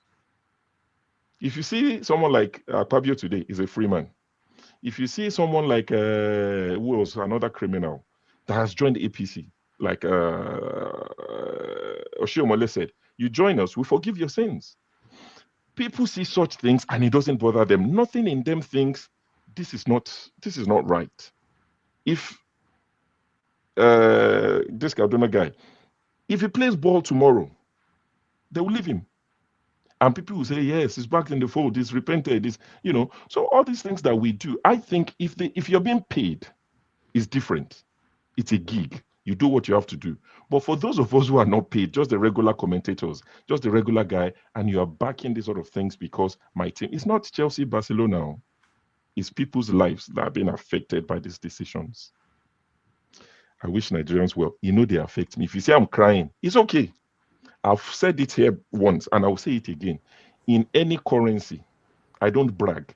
I'm a big boy. I'm okay. So this cry thing that you talk about, I have no intentions to run for office. I have friends who've run for office. Some won, some lost. It doesn't bother me. So I'm not crying. And if I'm crying for my brothers and sisters who will be affected by these things. But for some of you, it's a game. Okay. Sorry, Show. Are you saying you didn't cry when Lookman was hammering Barcelona 2 weeks ago? Oh, that felt bad. That felt really bad. But I was happy for Lookman. Lookman is our brother. I wanted to be sure about I'm happy for him. Yeah, I'm happy. Yeah. All right. Thank you so much. I guess, sure, you are responding to somebody on the comment section. Not just, I even have friends, personal friends who support APC. They've texted me, oh, this, you support your show that you go to, that you talk about Nigeria, you see, they will show you politics. It's not by online ranting. What you call online ranting? So when you say your own is not ranting, sure. When somebody else says it, sure, you don't need to please, you don't need to explain. Some people believe that distributing cocaine for Tinubu in the US is part of the show. So they feel that Tinubu kept them to be moving cocaine from Atlanta to Miami. They felt that that is a means of livelihood. Every week they come here and be disgracing themselves. If you pretend to come and speak, they will cover their face in the hope that the FBI or maybe a narco in America won't get them. That is by the way anyway. All right, thank you. You'll be fine in the end. Yeah, KJ, you don't look happy. Are we okay? You're muted. You have to mute yourself. Yeah, okay. Rudolph, I am tired of Nigerian politics, honestly. I was just speaking to a friend of mine who is a journalist, one of the newspapers. She's on ground, and she just told me that she has given up. She has given up from what she sees going on in the polling stations and all that.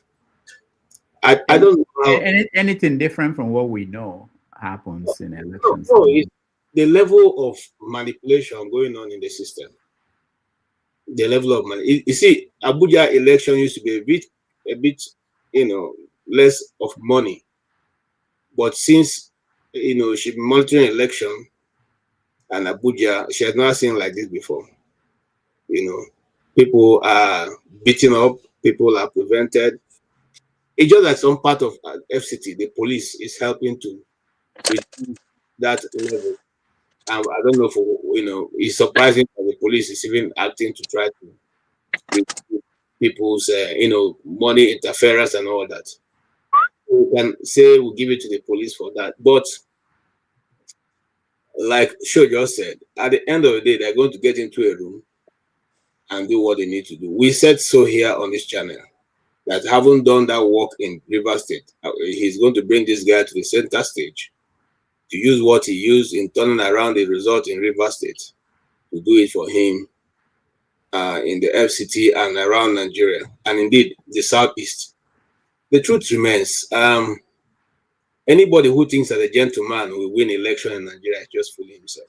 Am I audible first? Yeah, you are. And I've said this many times, and that's my quarrel. And I know that Dr. Mo is not a pushover, and he has a lot of people like him in FCT who are, who will take on the bull. But I don't know if they were able to take on this bull, because this bull will desire or will require a much matured, more, on the ground people who will be able to do the work. It's not going to go for a gentleman, and it's not going to go and wait for government, go to the court. It will not work. It will never work, and it's not going to work. So anybody who's relying on the fact that we're going to go out, vote, go back, and then go to court, you have just lost. It is a tooth for a tooth, an eye for an eye. If they think they have monopoly of violence, you let them know that, the masquerade does not stay only in one man's house. Anybody can wear the masquerade. And so it's not, there's, in my community where they dance masquerade dance every year, I mean, most time when they say the men's year, it's not one person that wears the masquerade. Every year, somebody wears, a different person comes to wear it. So you cannot say, oh, I'm the chief wearer of this masquerade. So, I mean, Wike should be taught a very good lesson. And majority of people in FCT can do that if they decide to put themselves together. But if they do what I'm seeing now, playing 1-1, it will not go that way. And that's my pain. My pain is that Dr. Rudolph, of all your effort, is coming to almost nuts. So I don't know whether we should continue discussing or just turn it to a gist session. We discuss life and discuss development in the atmosphere, discuss science, just discuss human relation, like what we used to have that me of those days used to have in Nigeria. What that paper that yes, maybe that's what we should turn the show to, because that way we'll not really be having any expectation that people are going to change, because people in the FCT going to collect 1,000 naira to vote for APC. Does it make sense? Even the 1,000 you're collecting will not take you back to your house. So you see that the brain of the individuals is fogged. Their brain is fogged. They can't think any longer. Because look at me as a whole man standing at the voting booth. You come and offer me 1,000 naira. Even if you offer me 10,000 naira, even if you offer me 30, how long will that do anything for you in Abuja? So it's I hope and I pray that they realize that it is their lives. You see, Rudolph, my biggest pain a while back was that I keep telling every time I have an opportunity to speak to people, I say, you guys make one mistake. Every 4 years is taken out of your life. It's not going to come back. So if you say, let's just give him another 4 years, that 4 years is taken from your life. So if God has given you 70 years to live, you give him 4 years, you have reduced your years to 66. If you give him another 4 years, you have reduced your years of being able to do and be impactful or do anything meaningful for yourself or your family. You have reduced it for 8 years. So you now have 62. And then if they double it by 16, you have taken away 16 years of your life. And unfortunately, some people don't see it that way. Why will I give you 16 years of my life because you gave me 60,000 naira? Why should I do that? And then somebody calls you a shithole country and you are complaining. In fact, you are worse than a shithole country, because shitholes. There's a post somebody made. So I was reading this morning. He said she is somewhere abroad and she was apologizing to Nigerians that it's unfortunate. They just want to apologize. They've not been able to see good government, and they may not be able to see good government. They may not be able to enjoy good leadership, and they may have been able to enjoy good leadership. They've not been able to enjoy good road, and they may have been able to enjoy good road. They've not been able to enjoy good electricity, and they may never. They will live and die and never be able to enjoy electricity. I saw Ojus Okal posting that he is now trying to bring a Chinese company that will give Nigeria light, that will solve Nigerian problem forever. And I wrote under the comment, first start from your village. Start from your village, then we know you are going to be able to do it. My village, we are from the same place. We don't have light, we don't have any of those. So let him first show us in a small community before bringing it to the whole nation of Nigeria. And that is the thing we are saying. Rudolph, imagine, let's face the fact. No matter what you say of the United States, the man is making sure that the next generation of Americans are not going to live in penury. Okay? He's already creating a level playing ground for them that will put them ahead of others. Whether you like it or not, he's going to leave after 4 years. But whatever he achieves now, those people coming in will be fighting for it. It's like taking grounds. When you take grounds, the only thing that when it comes to justice, when it comes to people trying to now argue, they only say, okay, yes, you have grabbed 100. We want you to leave, just leave 20, take 80. But before that time, you were at 30. That is what we fail to understand in Africa, especially Nigeria, especially the kind of leadership we have, especially with someone like Tinubu, who is only concerned about what will come to him and his family, irrespective of whatever anybody feels. He's not doing this because he wants to help Nigeria. Nigeria is already in trouble. The economy is already in trouble. The monetary policy is already in trouble, except they're not reading the news properly. We are struggling a lot of things now, and it's going to get worse. That's the truth. So anybody who is still deceiving themselves and thinking we are giant of Africa, we are not any giant. We are not any giant. We're not, in fact, Benin Republic by our side is more even a bigger giant than ourselves. So let's get that and get it cleared. This IMAC, this election going FCT is what is going to play out, in the time to come. Thank you. All right. Thank you so much, KJ. Let's go back and see if we can hear Ovie. Ovie, go ahead. Yes. So where do I go? Where do I go from here? So we're still talking about the election going on, or the counting now, because the elections are over. Oh, and the election. The election is like the 400 meters. When you bend down to start, they say you're finishing. So I don't know why people they argue, people they surprise. The miracle will be any other person winning outside APC. That would be the miracle. For obvious reason. Because our election cycle, then frame out like the Olympic cycle, now every 4 years. So if you just come from the middle of an Olympic year, say because you be superstar and you won't win out, if it happen. Even if you have the natural tendency. Why? Because hard work beats talent. So now continuous training. And there's a rule called 100 days and 3 years. If you don't get injury and training every day for 100 days, right, you are going to break your personal best. That means you are going to improve your time if you don't get injury. Now, if you feel stay 3 years consistent training without injury, you will make the Olympic finals. But that doesn't mean you are going to win.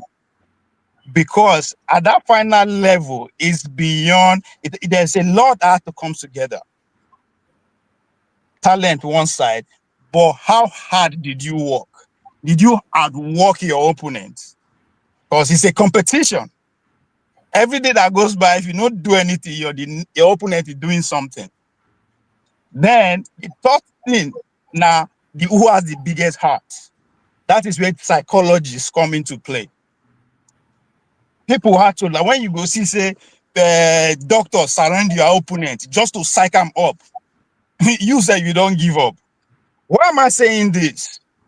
Since the day where APC take power, what were they doing? They begin to appoint people. Up to today, they say they appoint people. That appointment, what do you think is for? In our climate,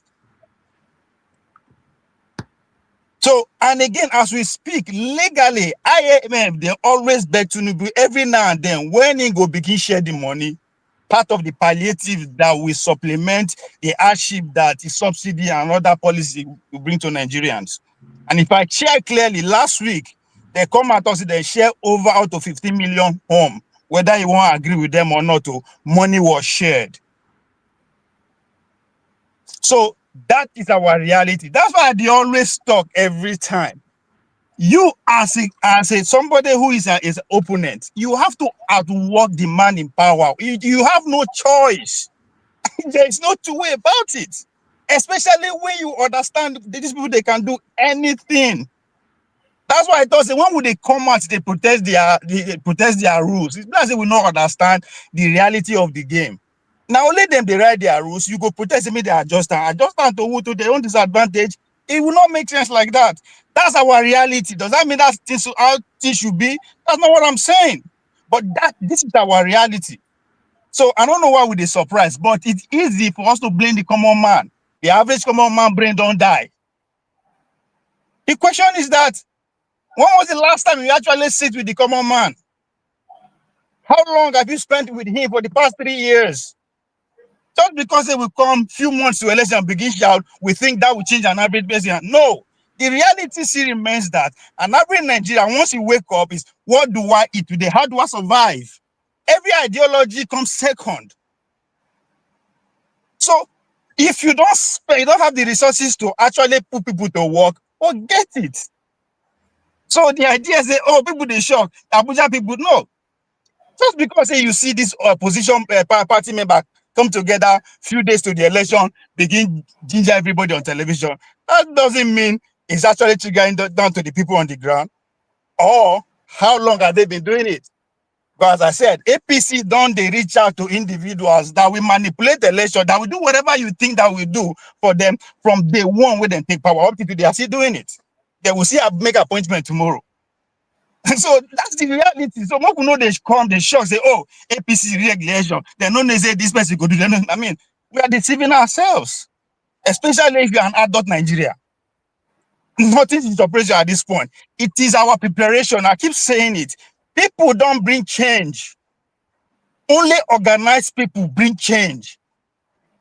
And organizing is a continuous process. Now, lifetime, because now politics, I said it earlier on. Whatever you are today is as the result of other people's political decision. And whatever you are going to be is also going to be based on other people's political decision. It is up to you to stay active and be among those people, anywhere you are. Because decisions are being made every day. Somebody no understand that for conversation they argue. If you leave Nigeria, from America or anywhere in the world, and you achieve whatever the success you think it is, you become a billionaire. Let me just put it that way. It is as the result of the political decision in Nigeria that sped you up to that point. Because if the Nigerian politician no fuck up the system, you for no commode. And again, where you go, if the politicians on ground are not making decisions that actually favor you, you will not be what you are. That's what I'm trying to say. So it is up to you to actually be what you want to see.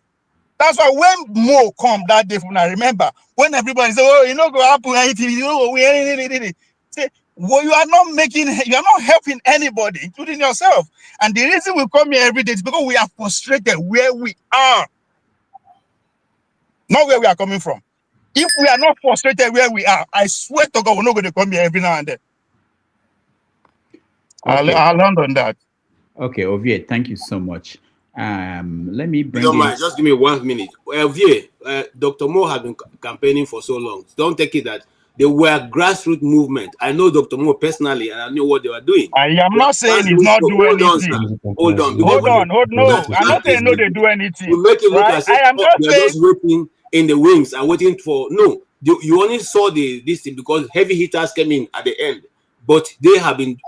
Dr. Mo is a grassroots person, has always lived in Abuja for so long. I know him from, much younger, more than 20 years from ago. So what are you saying? They have been campaigning. They have been campaigning in the grassroots where it mattered. And that is the reason why we see what we are seeing today in the AMAC. I'm not talking about Kuji and the rest. I'm talking about AMAC. Amak as the city that houses Abuja and the minister. I agree. So I said two things, right? Opposition, they work, but the party in power also doing something. How could do pass go win? Opposition, the party in power are giving appointment and they're sharing money. Can you beat that? That's the point. That's the point I'm making. I'm not saying no, they do anything. I'm not saying they sleep every day. That's not the point I'm making. You have to admit that. So how are we going to change them? I have a question. How are we going to change them?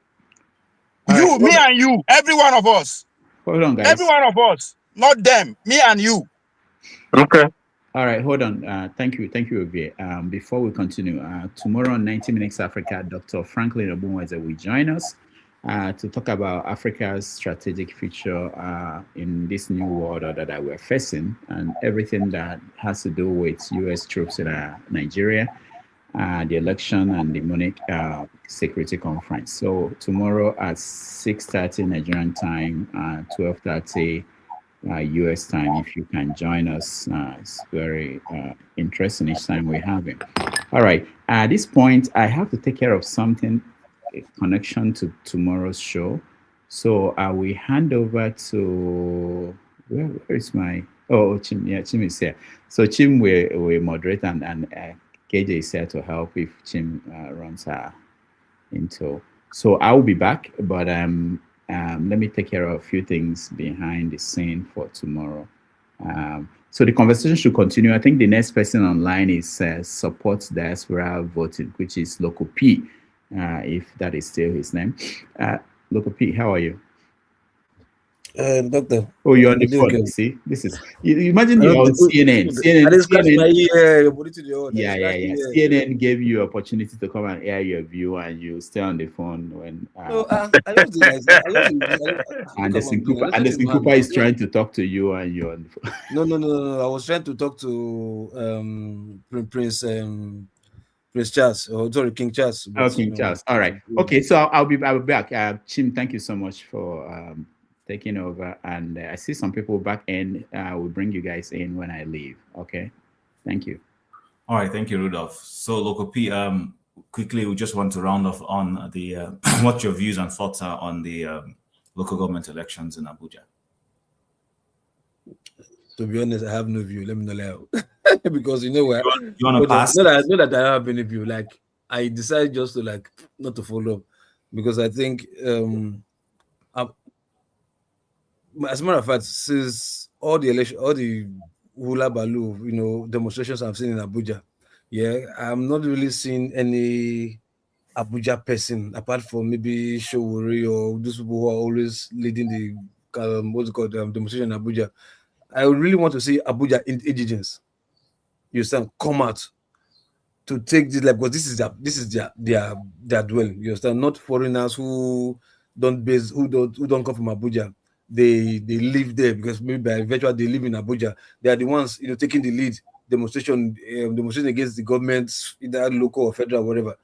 What about the Abuja indigents? Where are they? As in, don't they have somebody there from there to Okay, look, can I correct something? I'm not sure. Yeah. Okay, maybe I shall allow you finish and I'll correct something. Go ahead. No, because I don't know if there's anybody, a Abuja indigenous person. Okay, maybe you might say Dr. Mo. You understand? Be I'm looking for somebody like this, maybe Showore kind of person, Aisha Yusuf kind of person that maybe might not be vying for any position to come out and take this leadership in demonstration. This is our town, this is my state, this is my city. I can't allow any whatever to happen. You understand? I haven't seen for long. If you say maybe Dr. Mo because he's contesting for local government election, or like somebody said he has been on the ground from the February back, but I've not been seeing him there until 2023 when Peter Obi came out. I started seeing Mo doing his thing, but before then I haven't. So because of that, I was Abuja police, they'll still do what they do. You understand? People in Abuja, they have long arms to do what they do in other states, talk less of doing what they want to do in where they dwell in Abuja. So I just wish the guy well. I wish him to win. And in fact, for me, I'm not really angry with politicians. I'm angry with the electorate because today it happened again today. In the previous election, they were sharing 5,000, 10,000. It comes back so you are not so cheap that you can even go for even 1,000. That's what your life don't dabaru. So they one K and one concealer, except maybe they want to collect the money and eat it too and vote their conscience. So maybe, but to see people still queuing for 1,000. Like, come on, man. Like, I just like arrest my case. That means my problem is not even with Nigerian politicians anymore. It's just with the people. Because the people are even frustrating me, because the more I'm even fighting or cursing out the politicians, for who? Somebody else still go and betray me and be collecting 1K to go and do the voting. Like, that's why we're in this circle, never ending. You talk and talk and talk, fight and fight and fight. Same thing still happens because the politicians know, talk your talk, we know who will target. So those electorate that you think you are fighting for, they don't even have your back. So why stressing yourself? You know? Okay. All right. Hence, So I'm down for this diaspora voting because Nigerian voters, they don't disappoint me over and over and over. So that's left for me. All right, thanks, Loco P. Sorry, Mr. James, before I come to you and then to Ify. So just want to address a few things that Loco said. So Loco, is a hypothetical question. You don't have to answer because I'll give the answer. Can you remember, do you know one of the reasons, major reasons why the FCT was moved away from Lagos to Abuja? Okay. First, to my own knowledge, when the people, when this guy from Delta State, you could not give long story. I just want short so that we can move on. No, when the head of state life was threatened now, Babangida.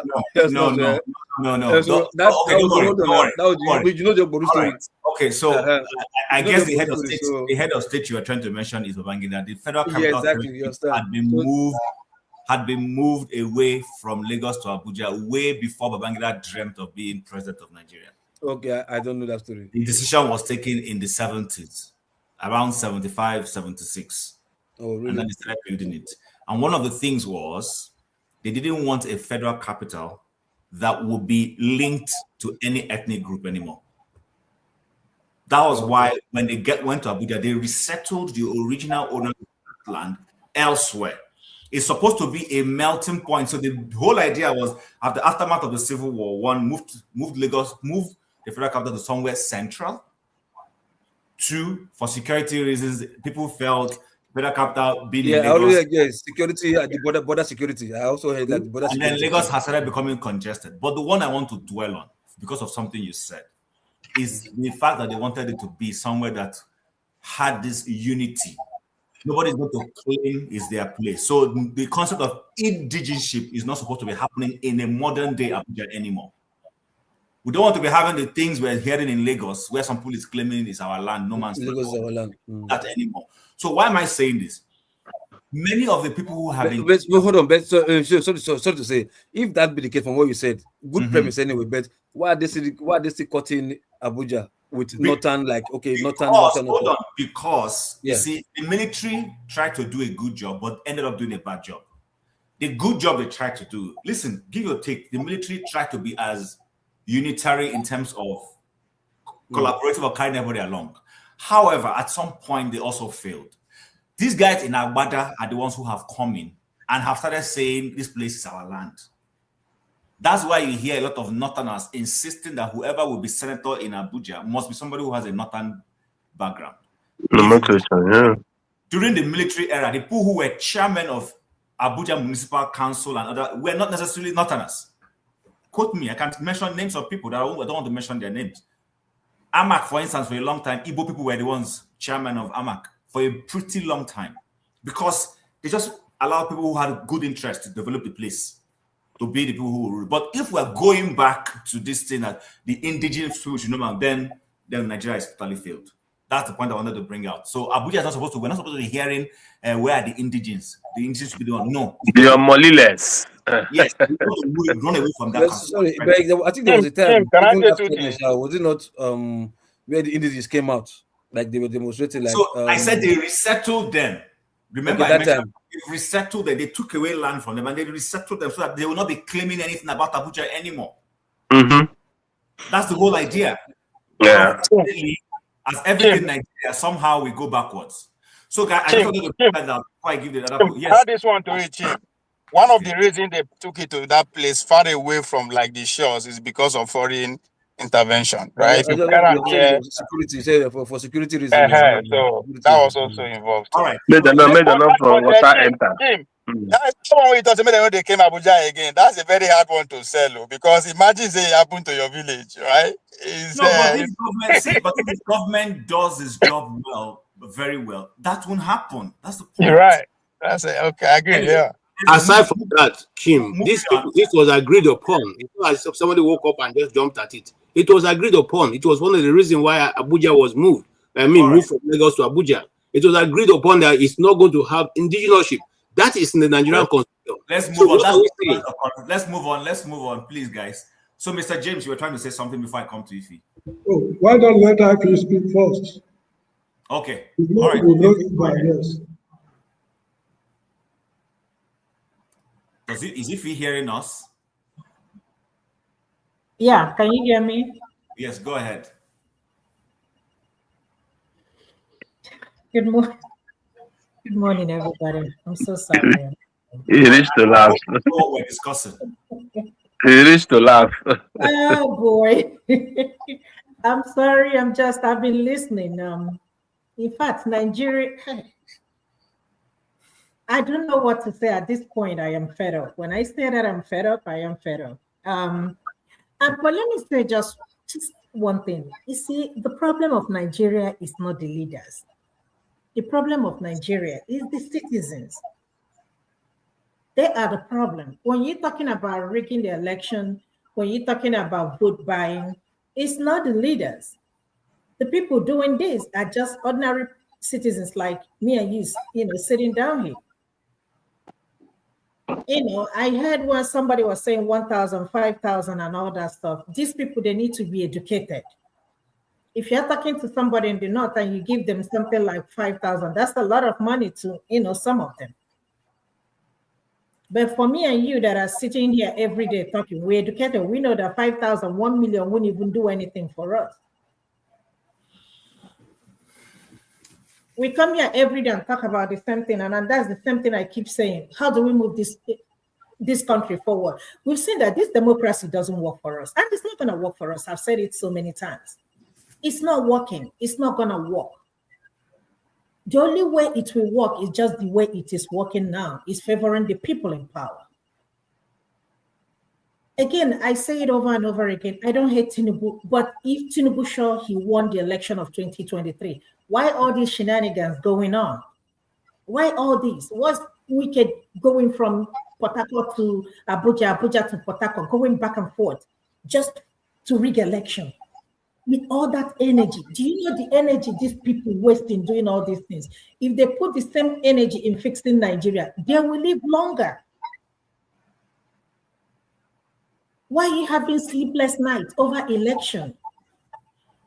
That even if you rig after 4 years, you'll be out of work.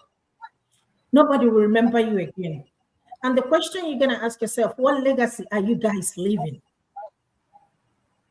Most of us here, if I count all of us here, if not all of us, we are all in diaspora, where life may be better for us, where we have constant power, constant water, constant good roads, and everything, all the social amenities. We can go to the hospital for one thing or the other, and we'll be fine. What can we do? The democracy is not working for us in Nigeria. If Nigeria is turning into one political party, and the president hurriedly signed the electoral reform under 24 hours without debating it on the floor. So what's the essence of us talking about 2027 election? No, but point of correction, the thing was debated. That's not a debate. That's what I mean. Well, that's not a debate. We saw what happened. We saw what happened with the House. What kind of debate are you expecting? Of course, you know what I mean. We saw what happened with the House of Reps. Overwhelmingly, they said no. That's the corruption I'm talking about in Nigeria. That's not a debate. If you come to think about it, that's not debate. So democracy is not going to work for us until we figure out what is going to work for us in Nigeria. We are not going anywhere. The corruption in Nigeria is massive.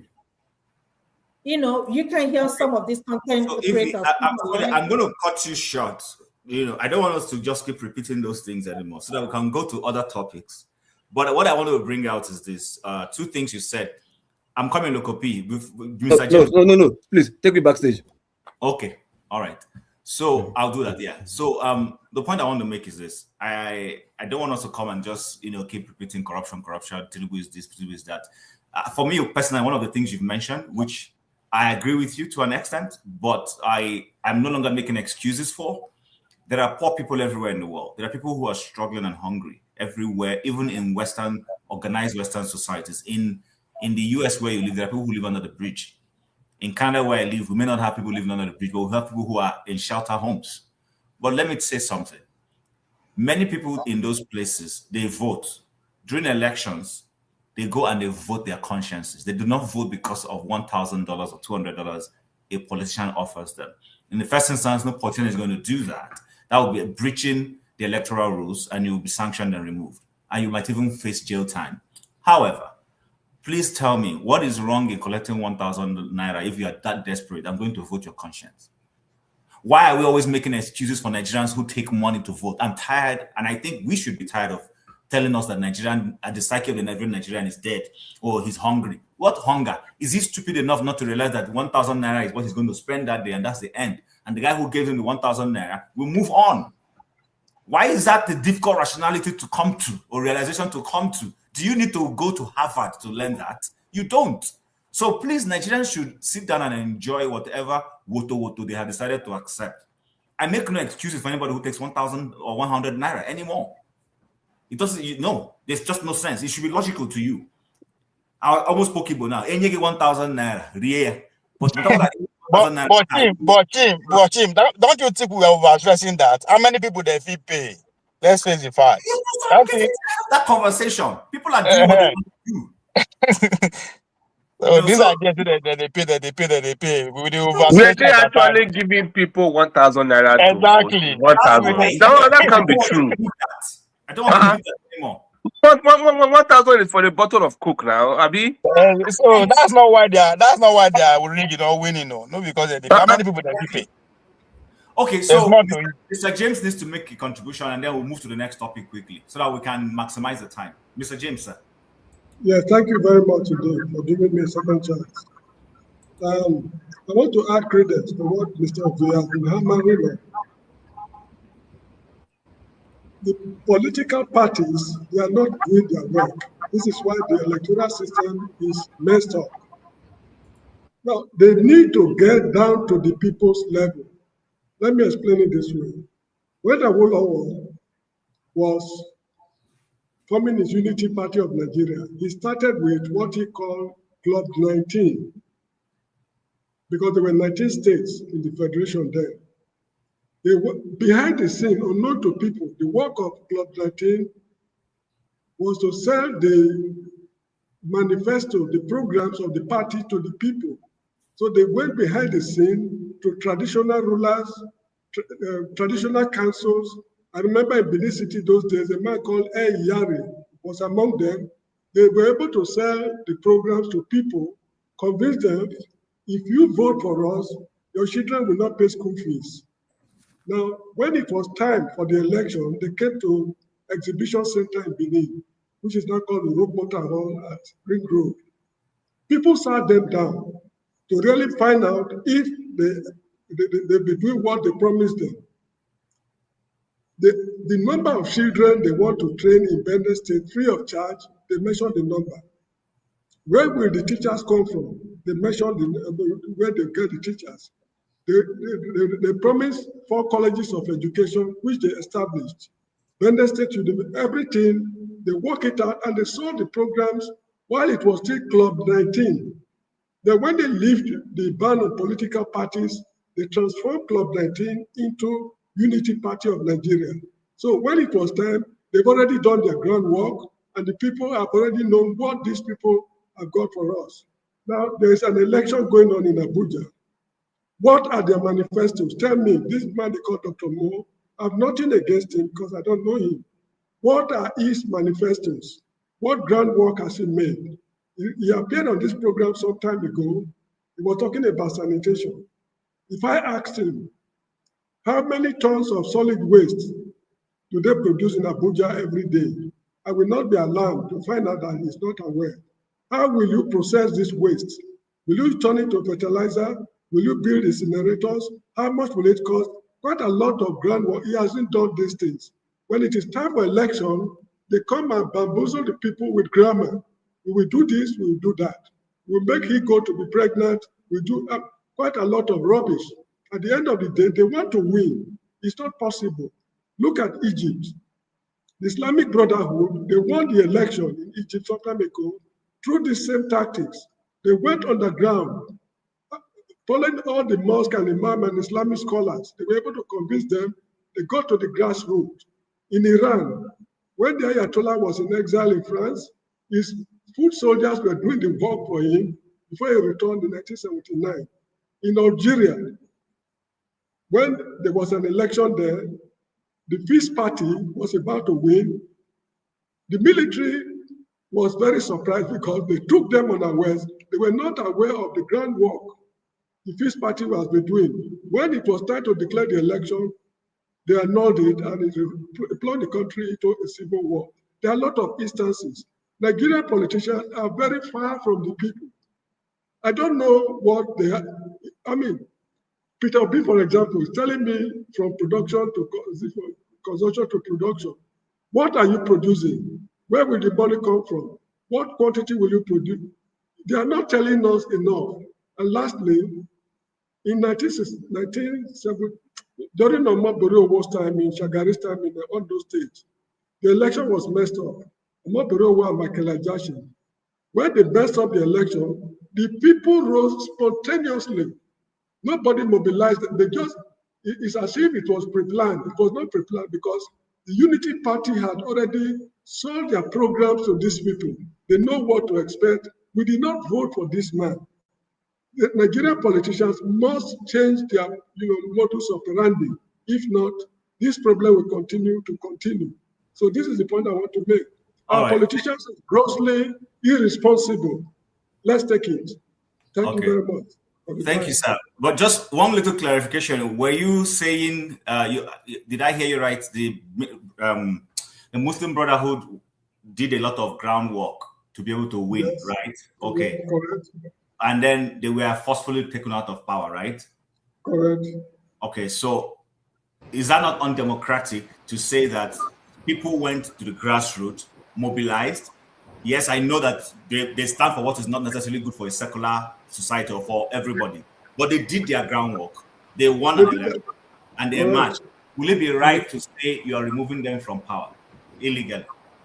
I'm not emphasizing their removal from power. What I mean is, how were they able to gain power? Nigerian politicians like Peter Obi and others, they want political power, and they are using the tactics Bola Tinubu is using. So they cannot remove Bola Tinubu by using his own tactics. They need to use a different tactics. The people don't understand what this man has in mind. After all, he's one of them. He's an integral part of the system. All right. He has moved the party to. I mean, if he has nothing in common with them, why is he fraternizing with them? So these are things running through people's minds. You need to clear their minds. Okay, all right. Thank you very much. All right, thank you very much. Before we move on, why I asked that question, sir, is if any political leaning does a groundwork and that groundwork produces getting them to power, I do not subscribe to the military taking them out, because right now, democracy is dead in Egypt, for instance, and we're back to the days of Mubarak. It is just not Mubarak in office anymore. It is now LCC. If Nigerians or Egyptians, they see a troublemaking group of people and choose to bring those people to office, let them enjoy what they have brought to office. No, don't use the Galadima style. The Galadima style that's my view. So I was never a support. Galadima is among those who plunged us into this problem. I agree with you, sir. What I am saying is I want Nigerians to determine who gets to power. If Nigerians see a drug lord and Jermainely the drug lord campaigns and wins, enjoy your drug lord. What I do not want the election that brought Bola Tinubu to office is not the will of the people. I agree with you. I agree with you, sir. What I'm saying is, using your analogy, using Egypt as an example, the Muslim Brotherhood did not rig an election. The Muslim Brotherhood took time to do a campaign and they won votes. That's the point he's making. That's the point I'm making. That's the point James is making too. Oh, is that the point he's making? But he's yes. Okay, let's move on. Don't distract the matter. So, comparable facts and Masca, welcome. Unfortunately, I'm not going to give you people a chance to speak on this topic because I want us to get out of it and move on. But my day, yes, Masca live in Abuja. Masca live in Abuja. I think he has more. He's more credible than all of us. Next topic. See what I want to do, guys. Listen, please. I need your question. Bro, me, I day here. I never talk. Oh, you dey call another people. Chim, Masca lived in Abuja. Masca. You're disorganizing the show. Please listen to this. I want us to move to the next topic. If we dwell on this one, before you know it, it is 3 hours, I will shut it down. I'm not here to spend beyond 3 hours. Trust me. What I want us to do is let's move to the next topic. Masca can educate us on the previous topic and then talk on the next topic. Localization, you can do the same thing and manage your time. But for us to sit on that one, we'll just sit down here and we'll not move forward. And then but I'm next anyway. I'm next. All this way they call. No, make I go now. Fast forward. All right. So the other thing we need to talk about today is, I'm not sure in which order we should do that. Should we talk about El-Rufai, or should we talk about Eze, please? We will come to the Eze. Eze will sneak in one way or the other. Trust me. Okay. I want to be able to look at the El-Rufai situation. So I was hoping to play a video. Unfortunately, it's in. Tim, can you give me a minute or so? I need to comment on this Nigerian. Brother, don't jump the queue, please. People are here before you.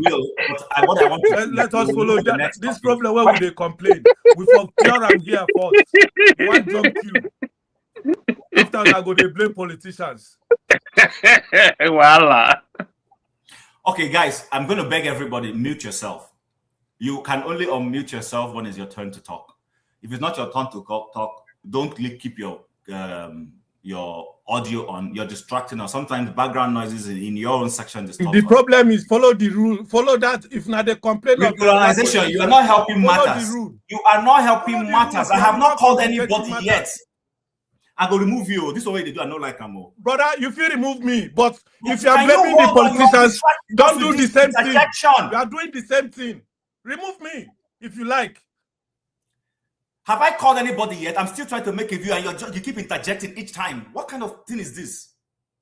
Okay, bye-bye. Bye-bye. I've never seen this guy. And then that's how we want to change Nigeria.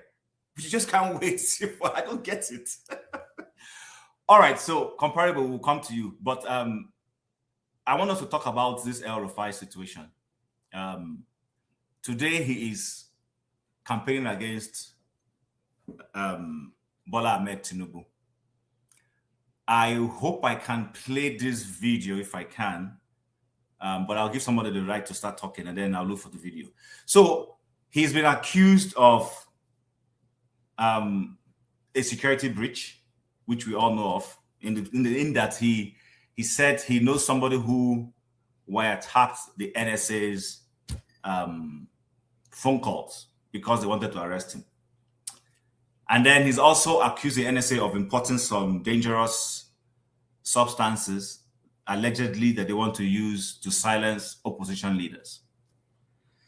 And on top of that, there are people who are taking him to court because of his time and place and role when he was governor. So, comparable facts.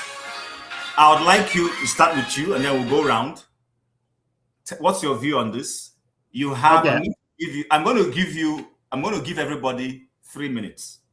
3 minutes, and we'll move to the next. If you want to use your 3 minutes to talk about the other thing you want to talk about, fair enough. But after 3 minutes. Okay, I'm going to use my 3-minute judiciary. Greeting everybody, but I'm going to use the first minute of my to talk about the poverty level in Nigeria.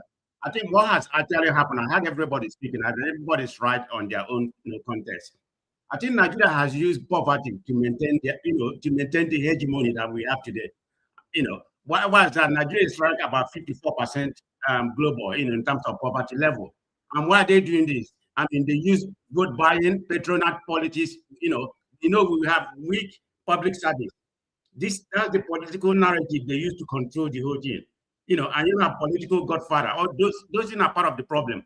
But probably the most important thing is low political education and accountability. The Nigerian people are not educated when it comes to, you know, politics, and there's no accountability. So that's why we see this vote buying, the corruption, you know, in voting and everything. Until we actually eliminate some of these educated people, this is not going to work in Nigeria. So let me pivot to the topic he asked me. What El-Rufai did, in my own opinion, you know, because he's a very bold person, and we know his antecedent when he was the governor of Kaduna State. He was never a fan of mine. But I beg to be different about the selective. I think Tinubu, you know, what Tinubu is doing in Nigeria right now is called tyranny. You know, that's exactly what he's doing in Nigeria. I mean, he claimed to be so-called Democrat, but he's using his tyranny to run the country. Let's not mistake about that, because it's happening, you know, selective service. Look at Kwankwaso, look at El-Rufai. I'm not here to defend El-Rufai, okay? So let me tell you what it is. I mean, he should be held accountable. But how about the people in the APC? I mean, you have the one from Kaduna State, you know, is trying to run for the Senate right now. Nobody's talking about it. A lot of corrupt people in this party, nothing's happening. That's my only issue I have. Even Kwankwaso is working. They need to give us evidence that Kwankwaso, you know, is part of the terrorist sponsor or whatever. So we don't really know what happened. How did he make Nigeria? How did he make American list? Is that part of the 9 billion or 9 million lobby? Is that where that came in? I'm not defending him. If he actually was included in that, yeah, he needs to be held accountable. That's the way I see it. But I don't trust this government, because they know Kwankwaso may be moving to ADC. They are trying to truncate any other opposition, you know, in order to maintain their hegemony in that country. That's exactly where we are right now. But speaking about El-Rufai, my opinion, what he said was very atrocious. You know, he needs to be held accountable. You know, you can't just come out and say you tap their, you know, you tap their phone. You know, the powder they use and everything. You know, you need to bring evidence. But in my own opinion, the onus is on the federal government. If he claims that, you know, he tapped their phone, let them prove it. You know, that he did. You know, that he tapped their phone. It's for them to prove it. So the bottom line I'm trying to make, I'm very annoyed when it comes to Nigerian politics. It's about the selectiveness that they're actually doing in order to remain in power. That's where we are right now. So let it be whatever it may be, but let it be against everybody, not just your opposition party. I mean, Malami is one example. Is Malami probably the worst criminal in Nigeria? Yes, he is. But why selective? Because they know he may go to APC, El-Rufai, Kwankwaso, and some other things. That is the only angle that I'm against. But if they commit anything, which they probably did, let them be answerable to the law, but not just people going to the ADC or the opposition party. That, you know, that's my opinion. Thank you. All right, thank you, Comrade Brother. You were exactly on time. I appreciate that. So before I go to the next person, just to help us with context, because I needed to find this, I would like us to watch this so that when we are repudiating or supporting what the man did, we can have a bit of context. Just let's watch this. The host and governor of Kaduna State, so I will not campaign for my candidate. But you all know who it is. It is Bola Ahmed Tinubu, and by the grace of God, the next president of the Federal Republic of Nigeria. When the northern APC governors met one Saturday evening and took a position that we insist that in our party, power must rotate to the south. We did so out of the understanding of our sense of history. We always ask ourselves as northern governors, what would Sir Ahmadu Bello do in the circumstances? What would Tafawa Balewa do? What would Aminu Kano do before we take a position? Because we are the inheritors of that legacy. The 19 northern governors and the minister of FCT are the direct inheritors of the legacy of Ahmadu Bello Sardauna of Sokoto, Allah ya masa rahama. We are conscious of that burden of responsibility, and that is why when we debate to take decisions, we have these illustrious sons of northern Nigeria as our reference point. And we took that position without regard to the interests of some people who insisted that after 8 years of President Buhari's tenure, he should be succeeded by yet another northerner. We felt as northern governors that this is not in our character. We are not like that. We are people of honor and justice. This is what our grandfathers did. This is what our parents, some of whom are sitting here, did. And it is our duty to protect the sacred word of any northern politician. When we say we'll do something, it doesn't have to be written. We do it, we deliver on it. And that's how we started the process of delivering Bola Ahmed Tinubu. We are confident that with the collective support of all of us, with the directed wisdom of our elders, with the energy of our youths, and the compassion of our women in northern Nigeria, we will make Nigeria great again. So Asiwaju, whatever you see here is real. We do not pretend. We have received you because we believe in you. And we will continue to do so till the very end, until you are declared the president by the grace of God. On this note, I thank the organizers once again. Okay, we heard that. When they say something, they deliver on it, and they delivered Tinubu to Nigerians. So now he has delivered Tinubu to Nigerians, and in one breath, he is accusing Tinubu of corruption, accusing Tinubu of trying to kill him, and all those things. So I want to follow in that order and we go around. I don't want Do to you comment think on that. you don't want to talk about him? No. Okay. All right. So Yakubu, welcome to the show. We haven't heard from you. So Yakubu, you watched the video. What's your take when it comes to the El-Rufai of that day and the El-Rufai of this day now that is moving from EFCC to ICPC, from ICPC to DSS? Good evening, Chim. Good evening, other panelists, Dexter, Tony, KJ, Bebelo, OBE, Comparable Facts, Ify, Mr. James. Well, the difference between then and now is life presidency. Because for me, if I understand Nigeria, it means I'm mad. I'm not mad yet. So the truth of the matter is that Tinubu has already laid the foundation for life presidency, and he's not taking any captives, no prisoners. You either join him or you are off completely. That's just what is happening right now. Let's call a spade a spade. To start with, the House of Rep, played along. First, they laid, a bait of, real-time transmission to see the reaction from the people. They watched the people that came out to protest, counted the figures, whilst the Senate played, the bad cop by ensuring that Manuel was hanging in there just to see what the reaction would be.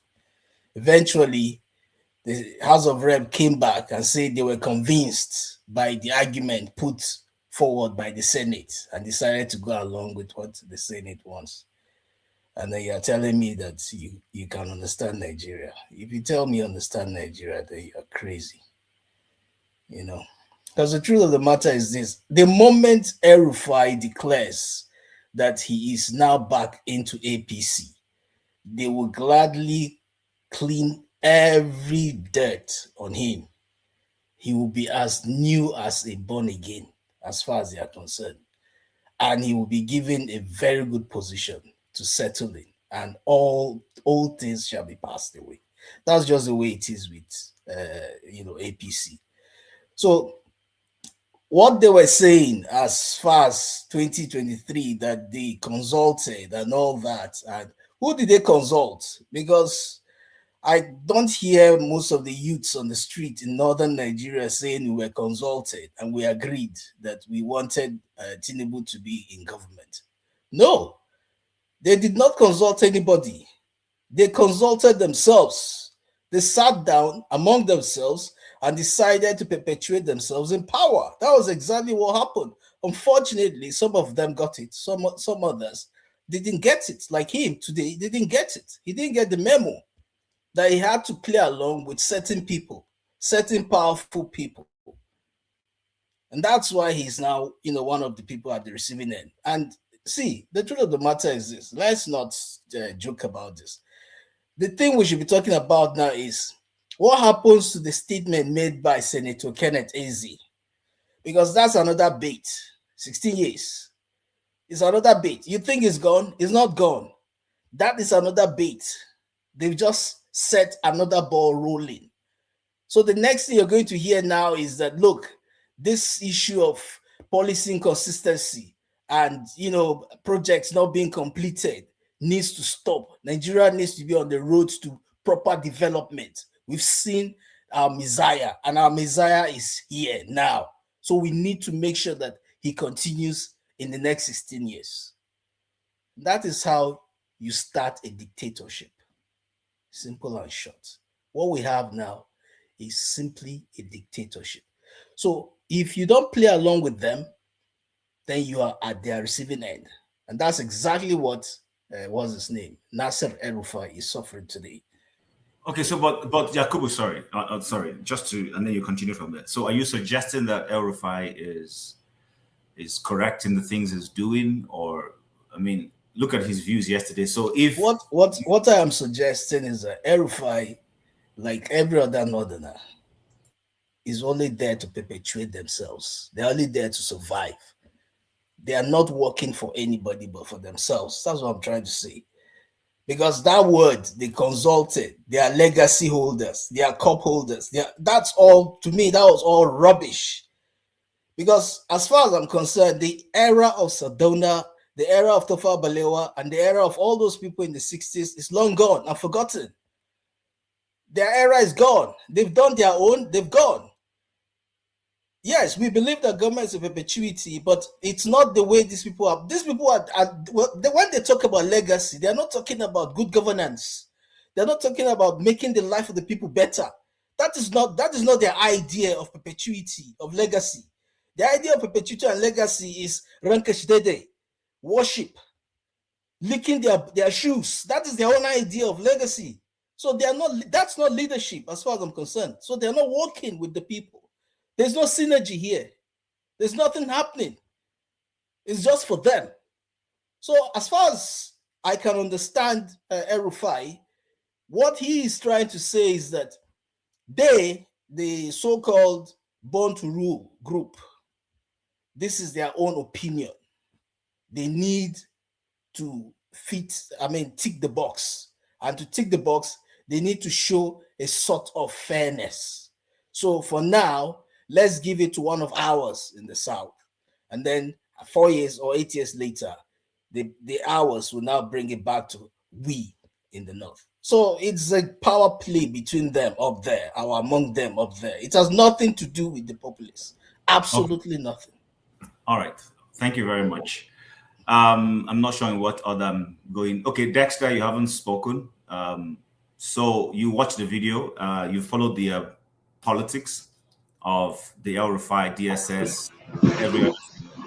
What's your take on what's happening and vis-a-vis? And if you want to comment also on the election going on right now, you can also do that. Thank you, Chim, and everybody on the platform. First of all, I've listened to a lot of commentary from when El-Rufai made his statements when he was interviewed by Charles Ayagolo. And what everybody says is that El-Rufai is a very sharp guy. So we cannot say that he's not sharp. He's a very intelligent guy. So I think most of these things are scripted. I think El-Rufai is not surprised about where he is. And I don't want to be in a position where I'm talking about people's plans that are already in progress. So I don't want to just look at it from the standpoint of reacting. I want to understand the ideas. I don't think El-Rufai is surprised because he was already saying that he will go and spend his birthday with the DSS, that he had already told them that he will come there on his birthday, I think the 16th of February. So I'm not stunned about it. I think he's expecting it. I think it's something that he's happy, it's a playbook he's happy to play along with, you know. So I don't think I'll be on that side thinking I'm bothered about him, you know. The truth is that I kind of agree with the last speaker. I don't know if anybody follows Edmond Obilo. This guy, Lai Mohammed, was on Edmond Obilo's show recently, and he said something that if Tinubu goes for third term, he will support it. Now, the irony is that these are the same elements that have been, in quotes, shouting pro-democracy in Nigeria from military era. We've been that they were fighting against the military. We stopped Obasanjo's third-term agenda. But I heard Lai Mohammed say, yes, if Tinubu wants third term, he will support it. And the way the legislators are going, it won't be far away. It won't be far away from changing Nigeria's constitution. That's where many of us might be looking at it, no, it's not possible. But the truth about it is that the way it's going, it won't be far away. So at this point in time, you know, sometimes, you know, that's why they say in politics, you have to find out what is the best interest of the Nigerians. Look, El-Rufai has very crazy records about human rights and all that. But if you listen to Chidon Kanu, he said something. Even if El-Rufai has done bad, we all know he has done bad, but yet he's still entitled to have his human rights respected. So my point is, I know El-Rufai has done things in the past that are bad, but we must agree with him on one thing, on principle. El-Rufai could have as well swung the votes in the north against Tinubu during the primaries, but based on principle, he said, okay, it has to go back to the south, and they chose Tinubu. Fine, that's their decision. So we have to agree on him that at least on principle, you can hold him to account on that, you know, based on principle, he can make that choice. But the way this administration is going, to be fair, I'll tell you the truth, we can't hold them on any principle. There's no principle on which you can hold them. Listen to Wike before the election. What did he tell people? He said, go and vote. After you people finish voting, I'll do my own thing. You know, these statements come, and the problem is that you have undemocratic statements being made by people. As long as it's in support of the APC, it's not a problem. It goes, it flies, they are happy with it. You know, and I think to a core extent, the Nigerian mind, the mind of the Nigerian is broken. It's completely broken. And you can see, in fact, I was going to ask Dr. Damages a question today, because I listened to an interview recently and it got me puzzled about the mind of the average Nigerian. I listened to Chude. Everybody knows Chude, that he does a podcast where he brings people on the show and interviews them. Now, apparently, I didn't know that he played a critical role in bringing Buhari, this APC, to power. He was like their strategist, information strategist. He was among the people that was packaging Buhari and giving us all those notions that, Buhari was the best thing after sliced bread. And they asked him, what is it? Shun asked him, do you regret the actions you made? And he blatantly said he doesn't regret. Why? Because it put him, that experience, you know, because of the professional and the benefits he got from it, he cannot regret the action. So the point is, if the nation burns, but his pockets get oiled, he doesn't care. He really doesn't care, you know, as long as his pockets and his profile goes up. Because the nation went back, and people asked him that same question in different shades, and he kept on saying, no, he doesn't regret.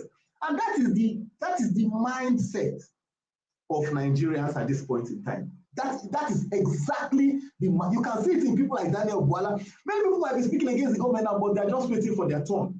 That is the mindset. As long as their pockets get oiled, they don't really care.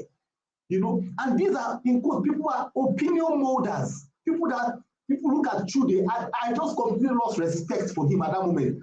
People that, in quote, he brings deep people on show and does questions them and all that, but he has no principle. They ask him, do you regret your action? No, I don't regret it. The country went down, I don't regret it. But Dexter, sorry, staying on El-Rufai. So El-Rufai is guilty of what Chude? Chude is not a politician. Chude is a private citizen who is a media consultant. I'm not saying he shouldn't have that buyer's remorse, if you have done something or you should, oh, that's a remorseful thing. Looking back now, I'm not suggesting that. But the point is, we have an active political personality who actively brought a certain candidate to office. And today now is wanting to tell Nigerians that active candidate, first of all, he has made snide comments that the president did not win the election, that they just helped him get over the line. Two, he has breached national security by being part and parcel of those who wiretapped the phone of the National Security Advisor, and then many other things I can mention. So are you suggesting that he is under a trial, unfortunately, because of his political views, or do you think he is guilty as charged? Chin, El-Rufai is not guilty of anything as at yet, as pertaining this political. This is just political trial. Number one, if you actually had listened to El-Rufai long before now, even before they supported Tinubu, you know, he had said something about ending that he will come to Lagos and teach them how to end godfatherism.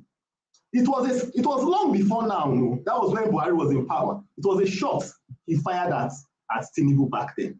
Now, at least we have to agree that El-Rufai supported the government, brought them into power. They are not doing the right thing. They are not doing the things he expressed on principle. He said, okay, no problem, I can support you. You know, at least he's not a sycophant. That's the first thing we have to first accept.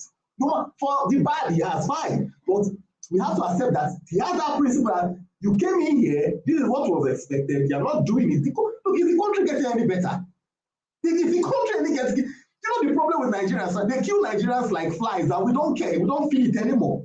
You know, the country is not getting any better, people are dying. And he has decided that, okay, no problem, this government is not doing well. So based on principle, I have to take him there that yes, at least he has the principle to say this, even whether it's bad or wrong or good, he has the principle that the government is not doing the right thing. He's under political trial. They say, oh, he didn't tap.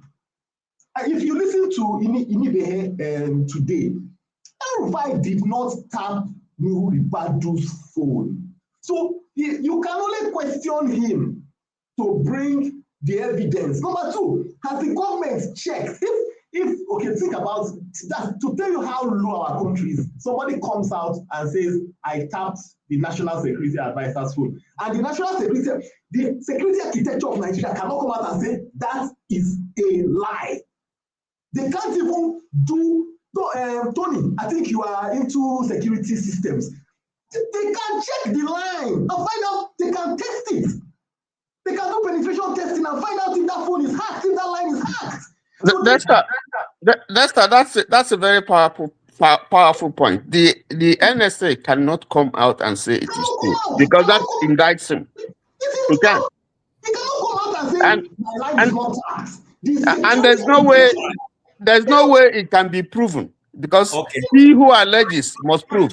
Keep that thought. I'm going to come to you. When you come to you, educate us on that. Actually, I need to move on to the next person because of time. Yeah, so Obey, you've not spoken on this. What's your thoughts? Guys down. Yeah, thank you, Jim. I think we're losing this narrative from the beginning of this personality that we have as the president.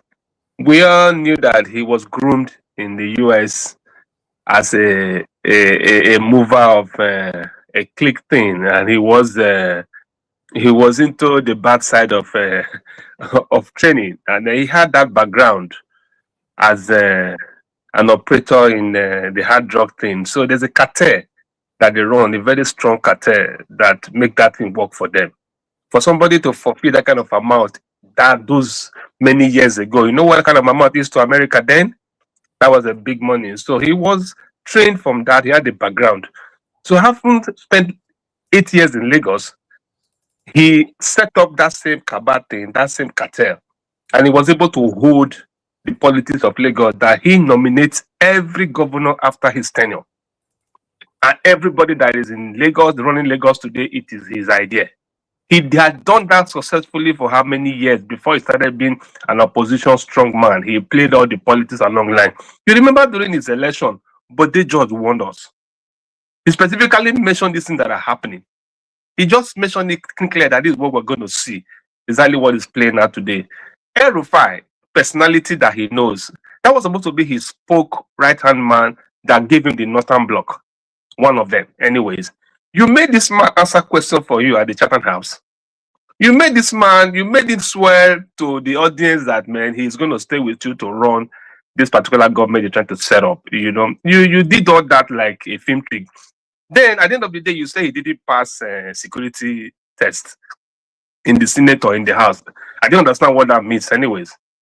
So that was like either you intentionally was slighting him. It's like somebody that had helped you to climb. You now want to, you know, make him, kill him, or maybe bring him down. That was what he was doing.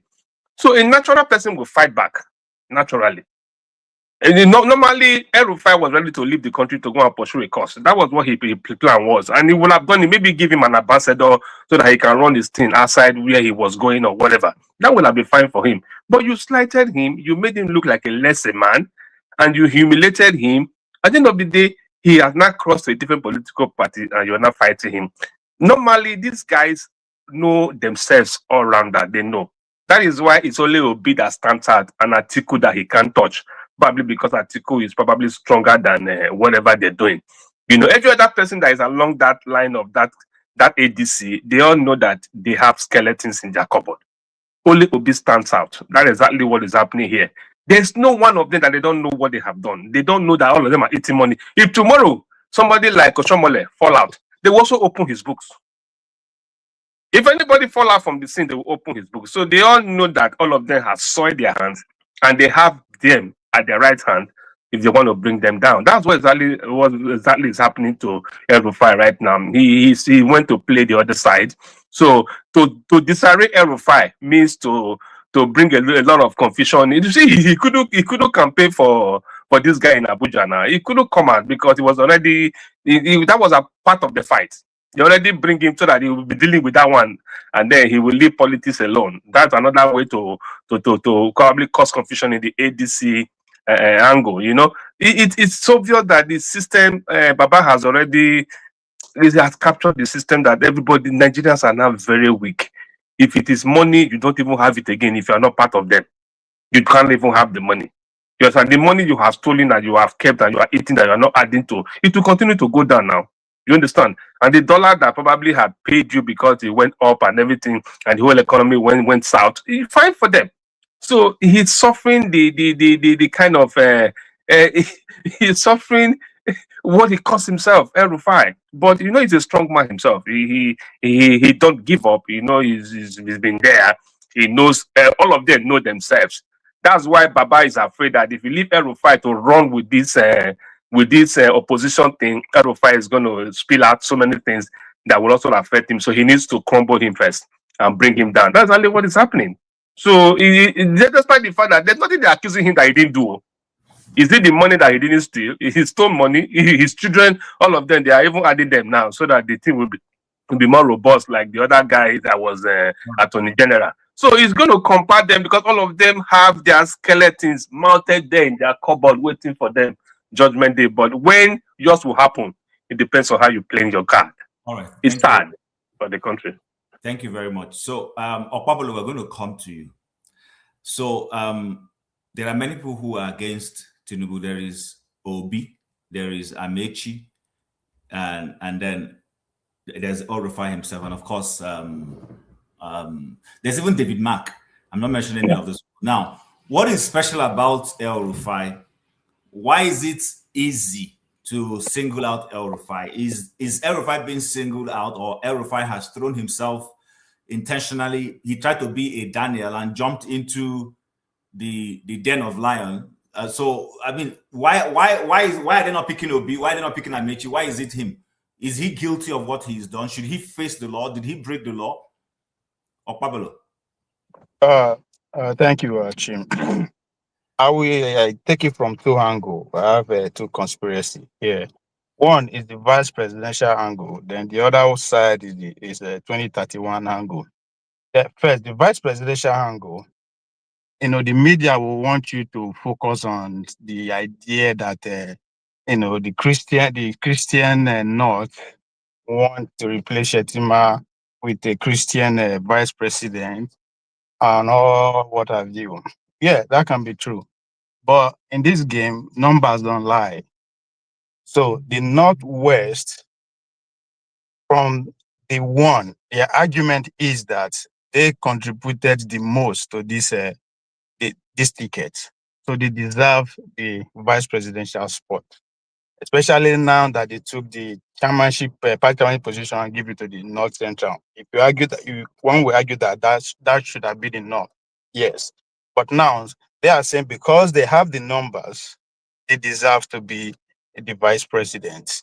That's where Konkoso came out and trying to take advantage of that to say, I want to be vice president or nothing, or a presidential candidate any other party.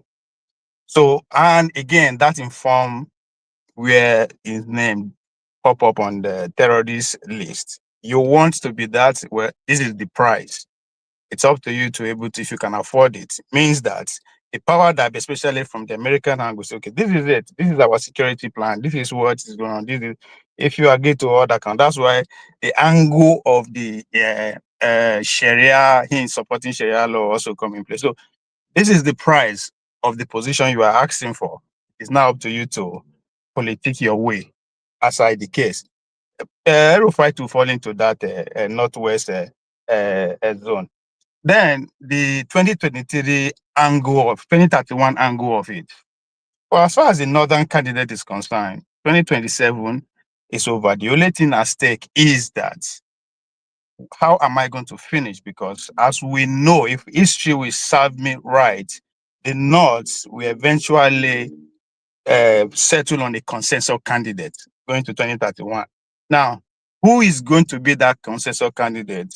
It is what you see playing out. You either form your own political party like Atiku is doing with the ADC, or trying to wiggle your way into a major political party like the Konkoso is doing, or El-Rufai.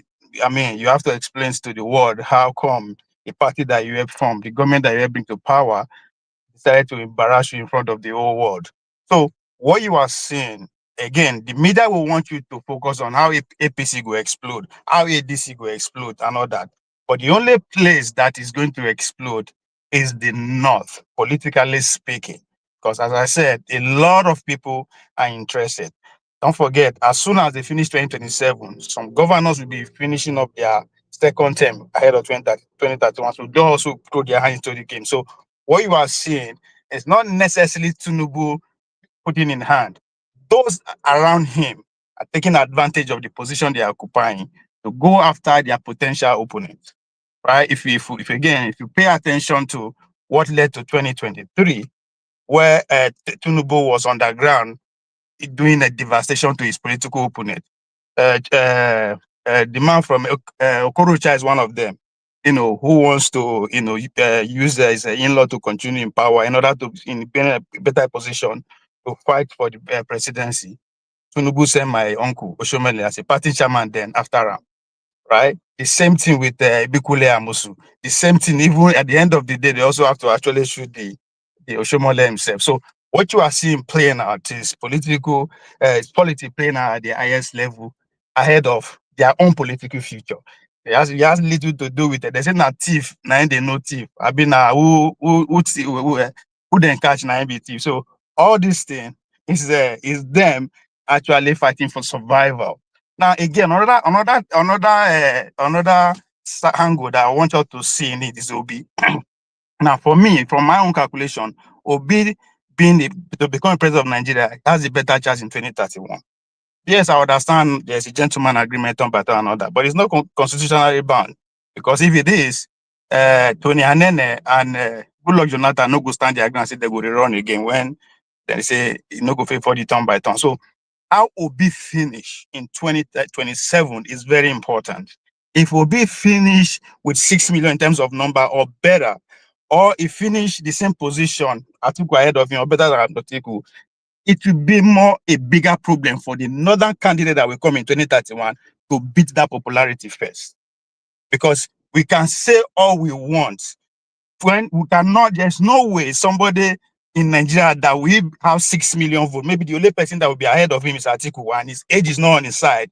They will just say, oh, may them play, may Obi go sit down. Even if he doesn't want to run, the demography going to 2031 will favor him. We are going to have 3 generations who have 2 things in common. They don't have political power, they don't have economic power, they are all broke. That is from age 20 to age 60. Literally, that's what they mean. They've never tested power. They're economically, they are broke. So who is going to, and so far, that demography is favoring Obi. So if Obi do well, then who is going to come from the north? They will have to overwork that person to beat that popularity. So there's a lot of things playing out here that is beyond that Tinubu or any other. Thank you. Thank you, Pablo. So KJ, I hope you'll be the first person who will really stay on this topic. And I know, because it is, I don't know, everybody's bringing in other dynamics into it, which is okay. So you know what the story is. El-Rufai played a significant role in bringing Bola Ahmed Tinubu to office. Today, the same El-Rufai has fallen out of favor with the same Bola Ahmed Tinubu. Is that falling out of favor? Is it because he didn't get a political appointment? Or El-Rufai is really a very principled man? He feels his government is not doing well. Yes, he owns up to his mistake. Oh, I helped to bring in somebody who shouldn't have been brought to power. I regret it, and I want to unseat that person. Now, in the light of that, his activities in the last 1 or 2 weeks, considering his utterances, especially on national security, do you think he has a case to answer, or is he just being hounded because he is no longer in support of the man in office? Okay, thank you so much, Chim. I will just start to hit the nail on the head. Yes, I think he is being haunted because they know that he can actually rattle them out. Just like someone said earlier, Tony, you are a national security advisor, national security. And KJ says, oh, I was able to tap into your telephone to listen to what you're saying. I think the first reaction would have been to find out from your own line whether your phone was hacked. And if your phone is not hacked, you issue a statement that this is not correct. You know. So to rush out to go arrest him and begin to tossing him up and down and the center makes no sense. These people are just totally lost of bereft of ideas. Now, El-Rufai made a very, very serious statement that any concerned Nigerian reading through we want to investigate. He accused the National Security Advisor of having imported some toxic materials for which he displayed, whether forged or otherwise, a document showing that this transaction went through. This particular material is so dangerous that it's not seen when applied. And so we begin to wonder what happened to Abiola and so many other people who have gone to the world beyond, like the former CBN governor, who all of a sudden, after being arrested and released, became ill and never recovered. Is it that this material have been playing around in our society without our knowing, and El-Rufai, just like Nnamdi Kanu, is the only one who is able to dictate and say it in the open? These people have been using this thing for long, and now they've applied for many more, a much more number that have been applying before and has brought it to the fore. I'm surprised that the Nigerian public have never bothered to search for the truth in that statement. but they're rather looking at the El-Rufai and trying to look whether he's being this or being that. No, the man says something that should frighten everybody. This guy has a material that he can use to eliminate his opponent and will not be able to be traced. Why is the Nigerian media not hammering on that? If it was the civilized world, you know, not shithole countries, the media would have run amok. They would have gone to the extent of going to that company to investigate this and get to the bottom of it. But rather, we are looking at the man and trying to, you know, to dictate whether he's telling the truth or not, whether it's because he's not giving opportunity. Is El-Rufai a poor man? But all of them have stolen enough money that can do their 10th generation. So he's not looking for money. Okay? Whether we like it or not, El-Rufai was one of those who digitalized the land in Abuja. So if he digitalized it, don't you think he has enough land that can give him millions of naira? So what we are looking at is a system that has now, God has given us opportunity to see the other side of what goes on. It's not a question of whether El-Rufai is good or not good. I've known El-Rufai. He used to share an office, a very good friend of mine, right opposite before he became minister. But he was totally changed because even he and that my friend are no longer close friends because he became a different person when he got into the office. We know his character. He wasn't this Islamic driven, you know, if you ask me, before he got into politics. So whether he's doing that to favor his position in the north or not, that is not our point of, you know, this thing now. What we should be looking at, the allegations he raised. And let me say this, he is somebody who has, you know, he talks anyhow. That's true.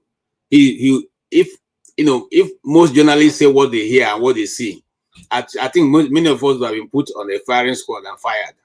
Okay, but he doesn't know how to manage that information, so he threw it out in the open. Now, it may be true because nothing is difficult these days in this world. You know, it may not be true, and he's trying to just scatter their positions and scatter them and cause them to, because he has enough money to defend himself. So he could just be throwing a spanner in their wheel and they're all in helter-skelter because they have something to hide. But my question is this: why are we not looking at that? If that is the case, people like Nnamdi Kanu should be concerned, because if National Security Advisor, who have already known, has given some arms and ammunition to the terrorists, who said he was arming vigilante without the Nigerian authority knowing about it, now he's been accused of importing a material that we may not even be able to know when it's applied on anybody. Are we not supposed to be concerned, Nigerians? It's not supposed to be a public discourse at a very high level in Nigeria. Shouldn't those who are on the opposition raise this up? What kind of opposition do we have now in Nigeria? They can't talk. Nobody can talk again, except when if it's not Showore talking, nobody talks again. Is Showore the only opposition in Nigeria now? Why are the likes of Atiku not picking it up? Since he has some form of what do you call it now? Immunity. Why is he not talking about it? Why is the other political party not talking about it? Why are they leaving all the fight for one man? You see, this is where we are, and that is why I totally agree with Dati Ahmed when in fact, I'm one of his ardent supporters. He said, if you will continue to play 1-1, they will take you all out. We need 1 million man. We need a 10 million man in the street. And unfortunately, Nigerians have refused to be out there. So now, KJ, you want me to put my head for you? No, now. You understand what I'm saying? I will not put my people. If people are so concerned, satisfied with what people are going through, keep going through it. All right, okay. KJ, thank you very much. Because of time, I know you have a lot to say, but just to manage time properly. So I am coming to you, Tony. So Tony, I want to couch the question this way. El-Rufai is well educated. He's not just your average northern politician who just became popular because of politics. This is a well-schooled man, well-versed, well-traveled, exposed, speaks well, has handled Bureau of Public Enterprise, was Minister of Federal Capital Territory, has been a governor. Question for you. Shouldn't he know better in politics to be able to look at the antecedents of a candidate and say, this is the person I'm supporting. The same man who played religious politics suddenly today is trying to make the average Nigerian believe he is benevolent enough to have the truth and have the interest of the nation at heart. Vis-a-vis all that we have talked about, what's your view? Thank you. That's a double-barrel question. No doubt, El-Rufai is very, very intelligent person. If you check his records, he is. So very brilliant guy, a technocrat. We saw what he did with the BP, and that earned him a ministerial appointment as the Federal Capital Territory Minister, an office that was very, very controversial, difficult, because if you want to implement the Abuja Master Plan, you need to do you have to be courageous, and you have to do some very crazy things, and he did, and he stepped on toes. But let's put that aside. For me, looking at El-Rufai's outpost, I think is unfortunate, because as someone who is very, very intelligent, I didn't expect that he would say the things that he said. I think he crossed the line. And I'm talking about the thing about the thallium sulphate and the stuff about listening in, eavesdropping on the National Security Advisor's phone. But you see, it's not new, because there is a lady, Miriam Buka, who was thrown in prison for 8 months because she recorded some amorous discussion between her and the president. And the NSA threw her into prison.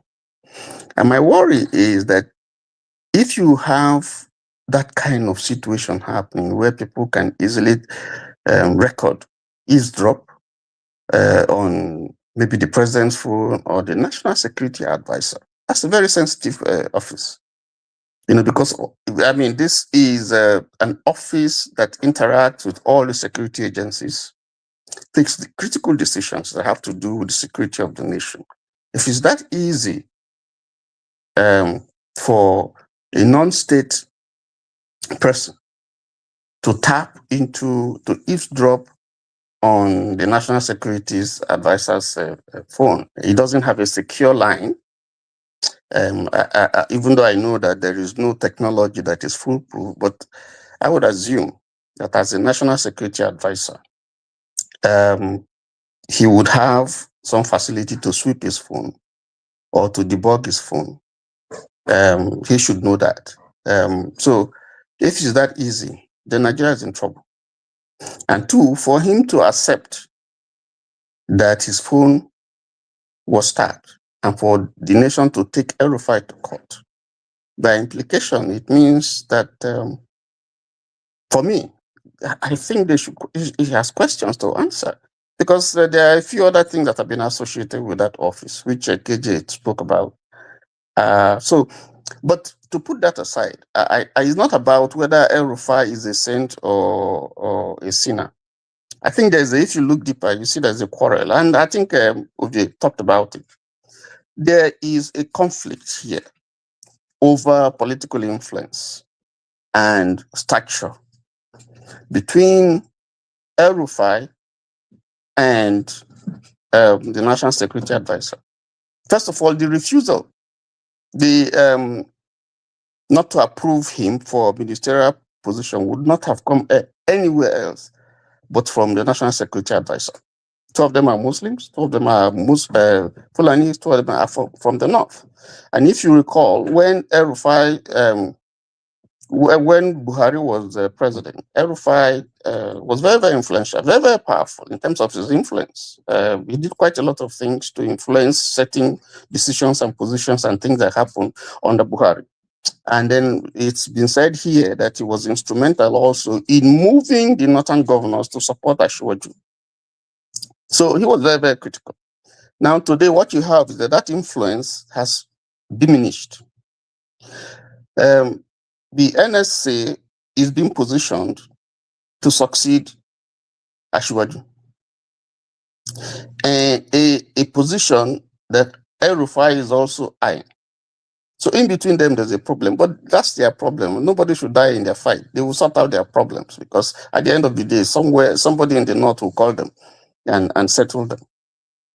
But to have made that statement, for me, is unfortunate. Ashwaju doesn't have an issue here. I don't think it was Ashwaju that would have said, no, let them not approve El-Rufai, because he was the one that asked for him in the first place. The man was going, like he said, he was going to Egypt to go and do his PhD. So the issue here, veiled in all the things that we are seeing, is a contest for political power. It's a repositioning in such a way that somebody would emerge and position himself for office, presidential office, when all these things pass away. That's what is happening, because El-Rufai, this crime that is being tried for instance, the corruption, quote and unquote, as the governor, it's been there, they just knowing that. But the moment he fell out, quote and unquote, with the political system or with certain individuals, then that's when the Nnamdi office. Sorry, Tony, just to cut you short there, sorry, not intended. There is a group of, I'm trying to remember what they're called. Professor Chidi Odinkalo is part of that group. These are a group of people who were, I'm trying to remember the name, they were unfairly treated by the El-Rufai government in Kaduna.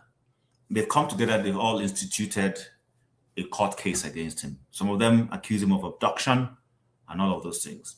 Those things are in court. And I think the national security system, whether it's police or whatever, has also taken that up. Are you suggesting that that also is politically motivated? The critical question that you would ask is, why are all these ones coming up now? I'm not suggesting that it's the same. I'm saying, why are these are things that are known all along. So why the timing? I mean, the timing, look at the timing. Why is this all coming up? I mean, why is this all coming up? Don't people require justice? Is it also not possible that because of immunity, he was not able to be prosecuted at that time also?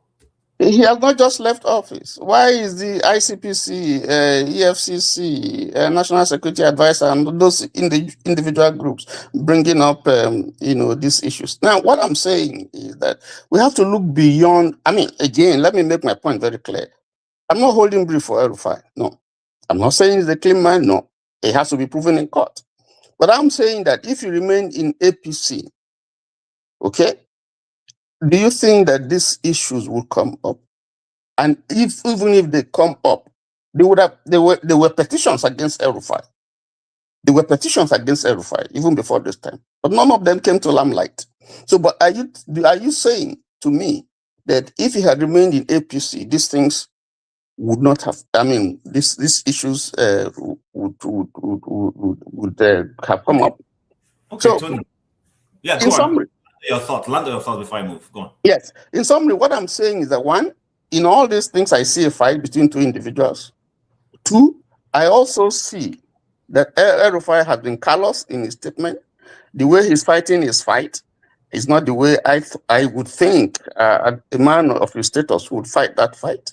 And then I also think that the National Security Advisor has been complicit, in probably fueling or unearthing some of these things. But in doing this, they know, because El-Rufai knows where the dead bodies are buried. And so I can bet you that this thing is going to go nowhere, because they will talk it over at some point, and then there will be an easing off. That's what I think. An easing of hostilities. Okay. They will talk it up somewhere. And Mr. James, you heard Tony. Tony says they will discuss this somewhere, and then the Nigerian factor will step in. What are your views? Do you agree with that perspective? Do you think, irrespective of whether he has fallen out or not, if he has broken the law, let the government go after him? What are your thoughts?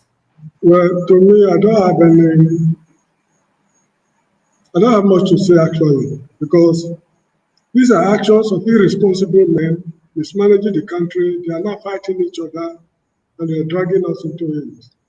If you remember, in the year 1972, I think I was in primary school, I can't remember, 72, In the US history, there's what they call the Watergate scandal during the years of Nixon. Richard Nixon, yes. His vice was Gerald Ford, who took over from him. Good. When the scandal erupted, the US government carried out a meticulous investigation. And it got to a point whereby Nixon could no longer even deny. He had no option than to step aside because he was on the brink of being impeached. That was how Gerald Ford became president. He was a vice president. Now, the same thing is unfolding in Nigeria. You see the funny way they're handling it. Anyway, if the security advisor's telephone line has been blocked or not, it means nothing to me. Because what are they discussing? Is it in your interest or my interest or national interest? They are protecting their interest.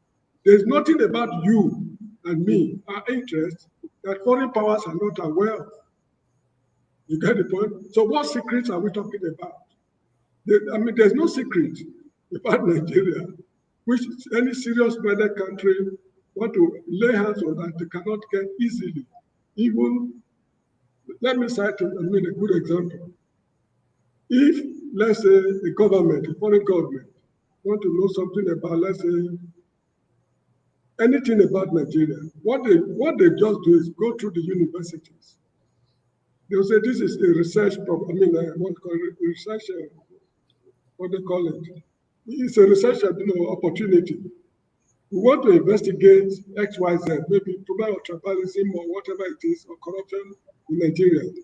If you apply to conduct the research, upfront will give you $500. Then, if your application is accepted, we give you $10,000 as mobilization fee. Then, when you finish whatever it is, we give you $50,000 or whatever $1,000. You see, all the professors in Nigeria will apply. I hope you are getting me. They will all apply. They will now dig into the nitty-gritties of the country. If you want to know what is happening between a Nigerian president and his wife in their bedroom at 12 midnight on Saturday, they will be able to dig into it and supply it. So we have no secrets. So when they are talking about the secrets of the National Security Advisor, to me, it's arrant nonsense, as far as I'm concerned, because it has no security implications at all about Nigeria. Nigeria has no secrets. Let me just be very blunt. The secrets we have in that country are things they are hiding from you and me, not things they are hiding from foreign powers. So this is how I see the whole show. May they continue to fight so that we continue to know more of what is going on. But one thing is certain, they will resolve this matter in a very funny way. And don't be surprised that the principal actors now, in fact, they are all men, there's no woman among them. The principal actors now, don't be surprised tomorrow to discover that they're playing around the same women in society. These men you are seeing today. So please, we should think of something better. Let me just quickly mention something. The security apparatus in Nigeria need to be overhauled. And to overhaul it, in my opinion, we have to wait for when we will draft a new constitution. Because since independence till now, it is the same set of people drafting the constitutions we'll be using. So they draft it to suit their own interest. The security apparatus in Nigeria should be somehow detached from government.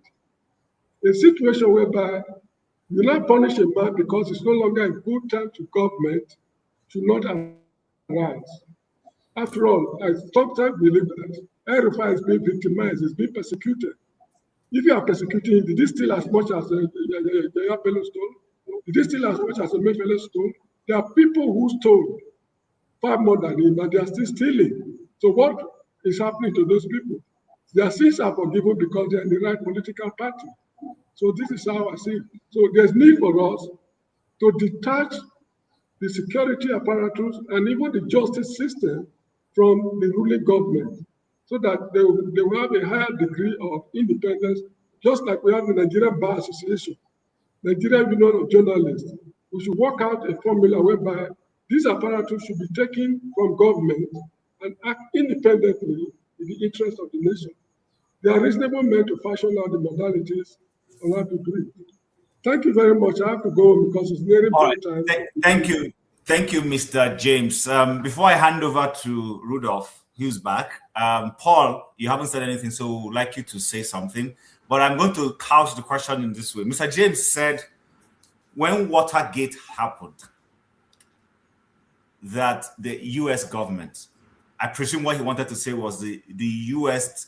Attorney General's office was able to institute a investigation that the president could not control. So in this instance, why is it difficult for Nigeria to separate the presidency and his person from a probable cause when national security issues are involved, where the Attorney General will do his job, do it? No, you see, our constitution and the U.S. Constitution are not exactly the same thing. Duties are allocated to particular offices or branches of government. That is one reason. And secondly, we are just practicing pseudo-democracy. So we should not think that we are already like the Americans, we should rub shoulders with them. No, the differences are just glaring. So this is the reason why the Nigerian Attorney General cannot do what the U.S. Attorney General did. Anyway, because on the mandate they all stood, you know. Okay, no problem. So, Paul, you know what we're discussing. The microphone is over to you. Okay, thank you. I think to some extent I would disagree with Mr. James a little bit because the Attorney General of the Federation have two portfolios, Minister of Justice and Attorney General. So the Attorney General can also pick up the case too. He has that mandate to do and everything. But it's just that, you know, the way Nigeria work, every one of us have TV in our house. We know how expensive our TV can be and how cheap our remote can be. But our remote sometimes can be very, very powerful than the TV because the remote actually controls the TV. That's how we operate. But in this part of the world, they take the remote, in America, they take the remote away from the president. So the Attorney General, in terms of state or federal, can do their job. You see what happened with the tariff yesterday. State Attorney Generals and the likes, they sued the president and they won the case. You understand? Because they did not give the president the remote to handle and everything so they can fight. But when you talk about this El-Rufai, it kind of make me laugh. I like the game El-Rufai is playing. El-Rufai is smart in all ramifications. Why is he doing that? Why did he come to national TV and said they bugged the National Security Advisor's phone? Trust issue. First of all, America is coming to Nigeria. They say they're going to work hand in hand, partnership and everything. And they report this news in BBC, CNN, CBS and the likes, that National Security Advisor phone got bugged. Then they tried to arrest. They did not even arrest you for questioning. You understand? He said somebody else. They did not arrest. They did not say. They say, oh, we take you based on your word. This is the height of gullibility. This is the height of stupidity I've ever seen, how the government failed themselves. For them to even come outside and say, oh, they didn't bug my phone or they bugged my phone. Of course, you can't even say those things. It's just laughable and everything. So El-Rufai is clever in all ramifications. And remember, El-Rufai is among the 14 original people who created this so-called APC. And because El-Rufai is coming from the CPC, the Buhari's version and everything. And when they came and everything, Buhari actually want to compensate Nuhu Ribadu. But from rumor, discovered that El-Rufai don't really want it because as at that time, Nuhu Ribadu is having this relationship with Buhari, with Tinubu.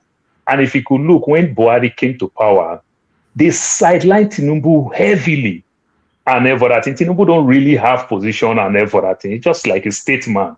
They just give him office that there's no office. You understand? He's a national leader. That national leader is no longer there. Paul, sorry.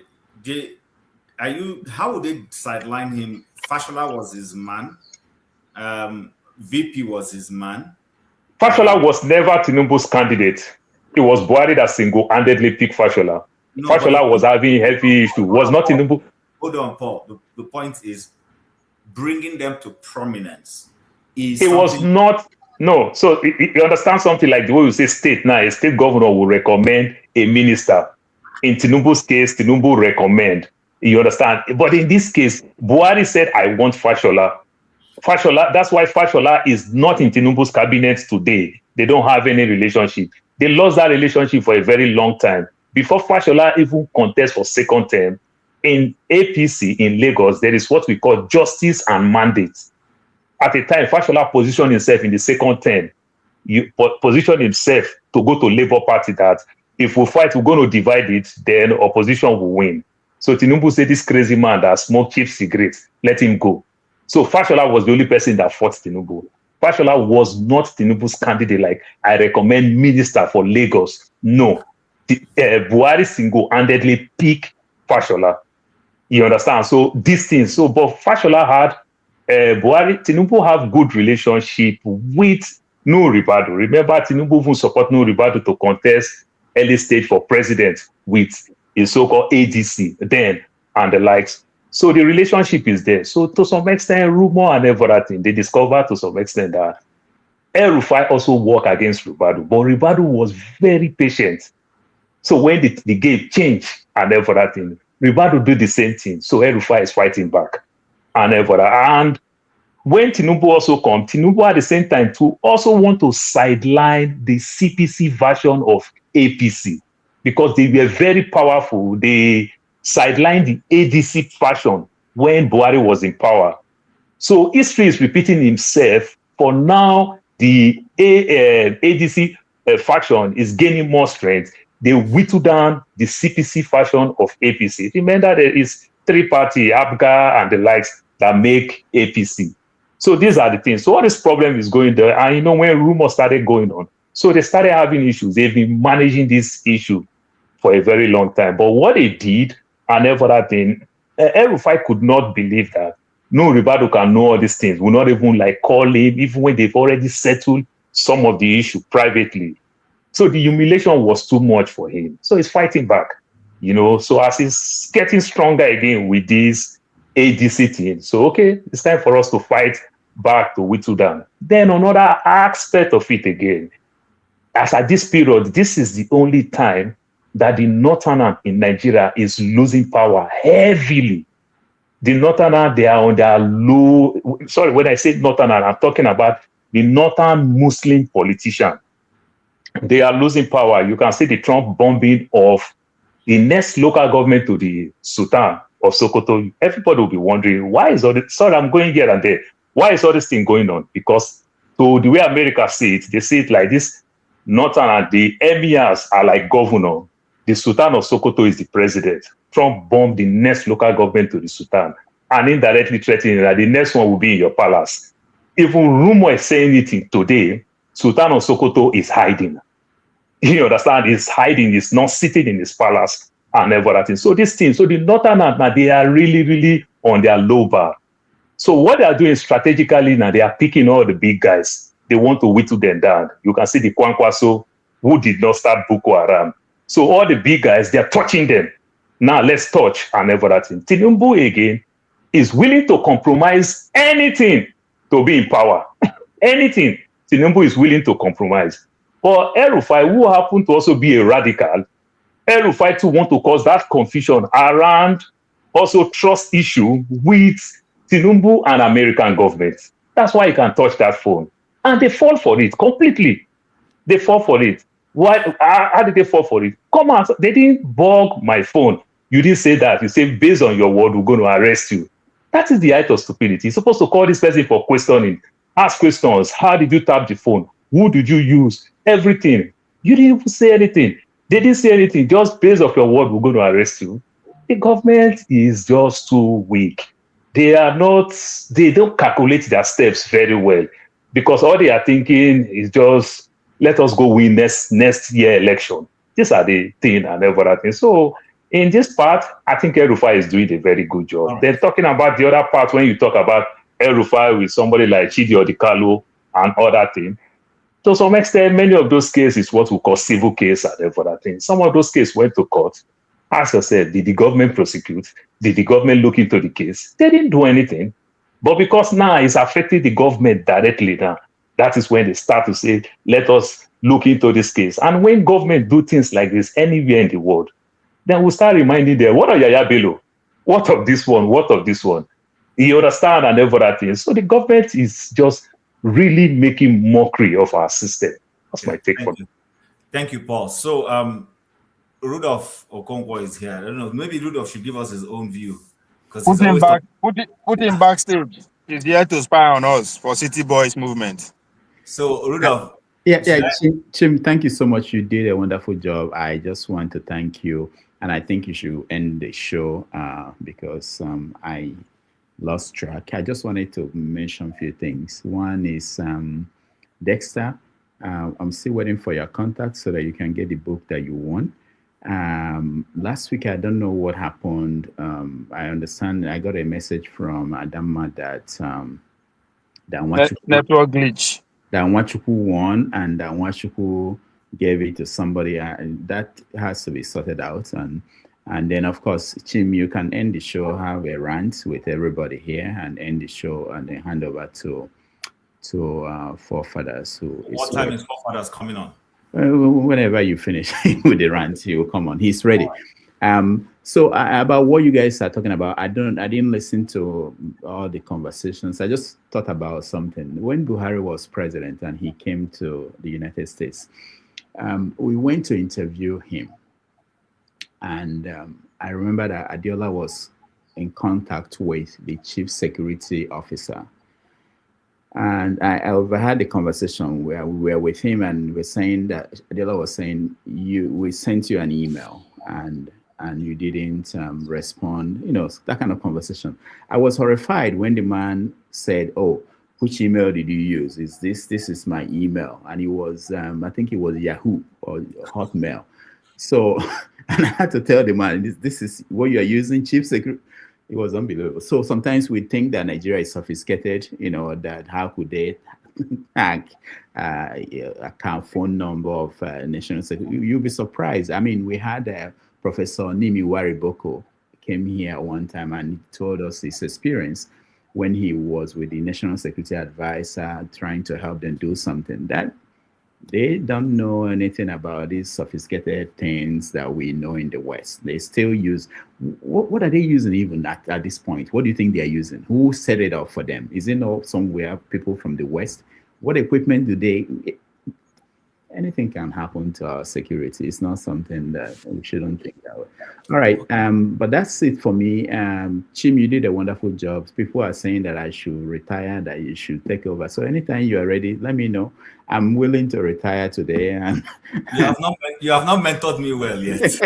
You did a wonderful job. So so thank you all for everything. And Chim, continue and round up. And tomorrow, please join us for 90 Minutes Africa. I will be back tomorrow. Thank you.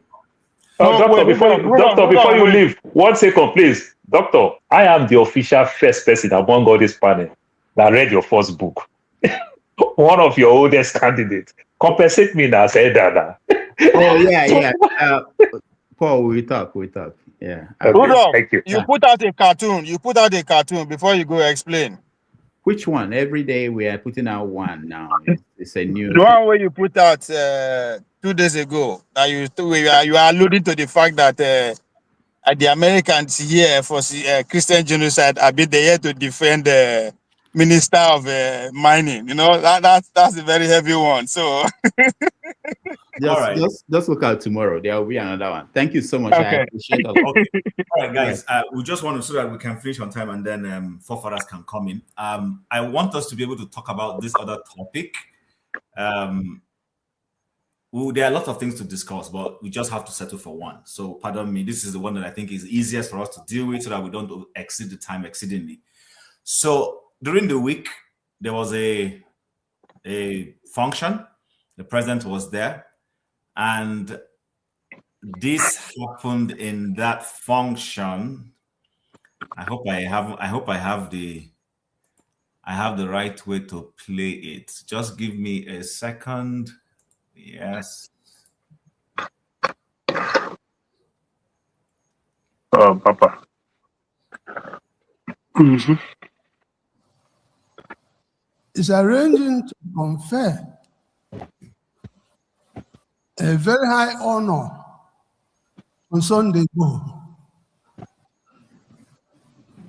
who in my own part of Nigeria in the southeast, we see him as a counterpart of Nnamdi Kanu.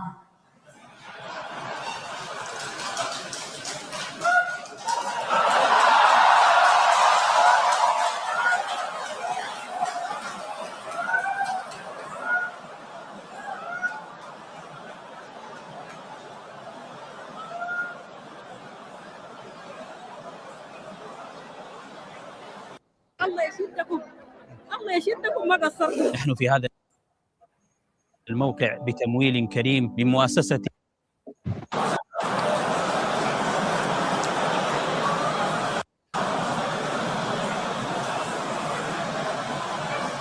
And my brother, fellow royal father, the Imperial Majesty, does not seem to understand the pain in my heart when Nnamdi Kanu is in Sokoto. So, sir, the ball stops on your court.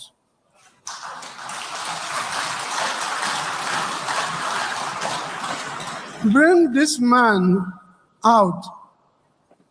If we don't want him in Nigeria, return him to Kenya or London, where they took him from. You see, some of us here are being asked to go and work, but the young people in the Southeast are so agitated, they can even beat us. They see us as sellout. We come to Abuja, they may think we come to collect money. And then we keep quiet. So, sir, please do something about this.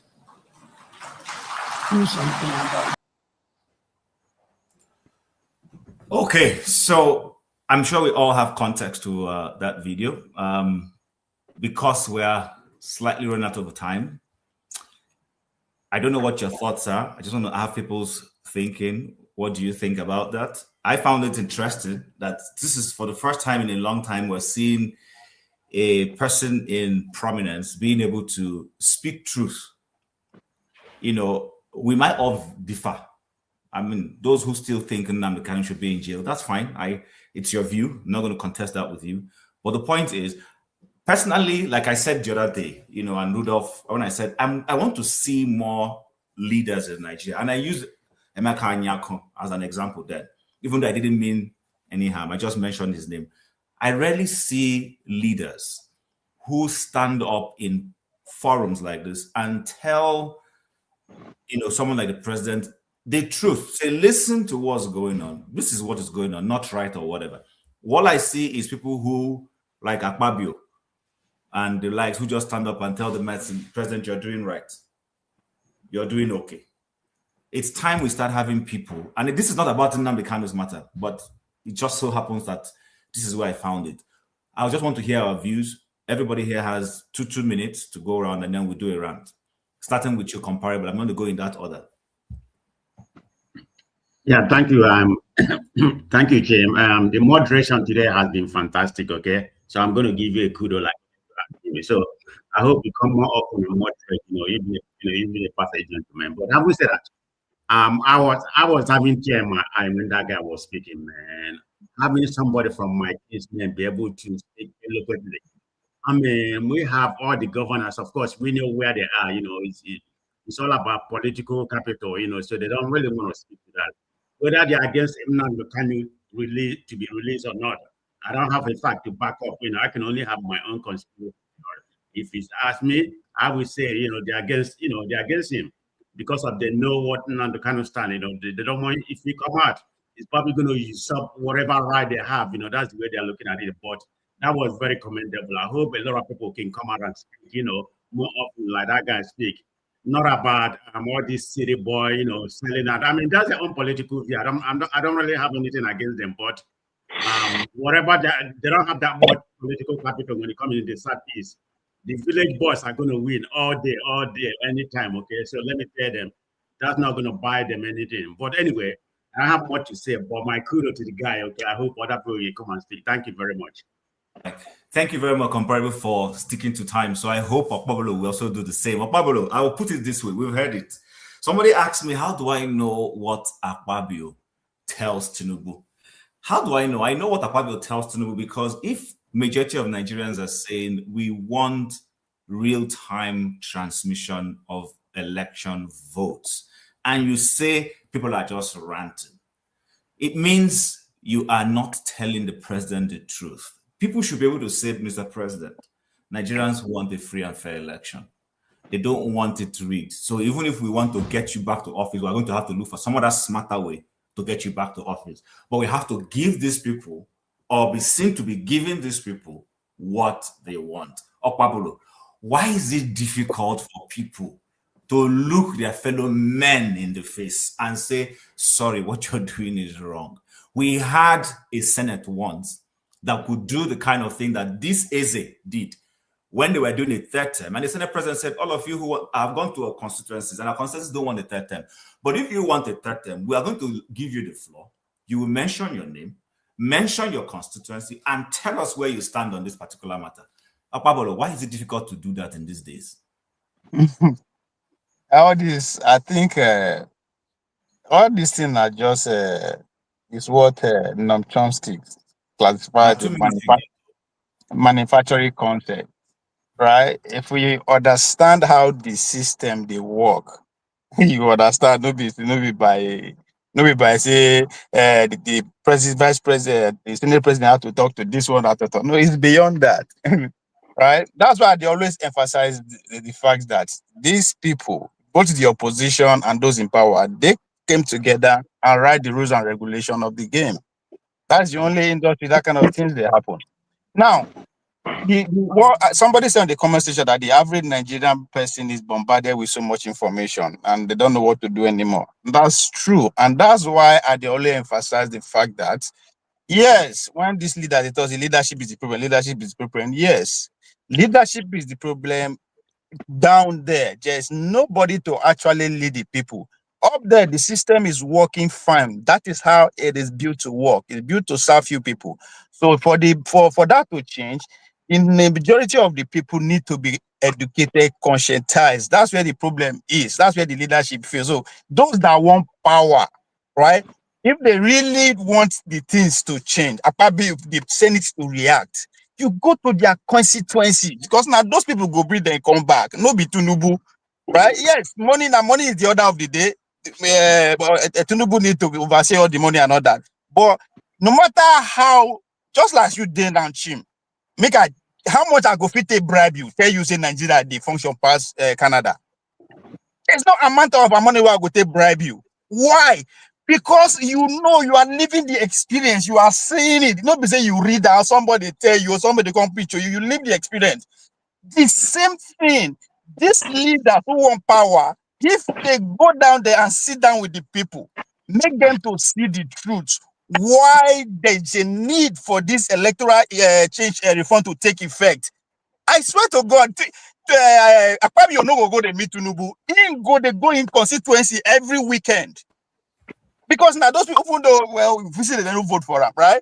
But that is what it is. That's how the system is built to work. And especially democracy, the power of the democracy we practice is with the House of Representatives. That's where the power of the people lie. The senator now for special interest people. That's why now big boys, now big money they pay that. But if you really want to change the system, you really want to tell Tinubu Mercy, any of them, the people where they vote have to be conscientized that this is what their power is.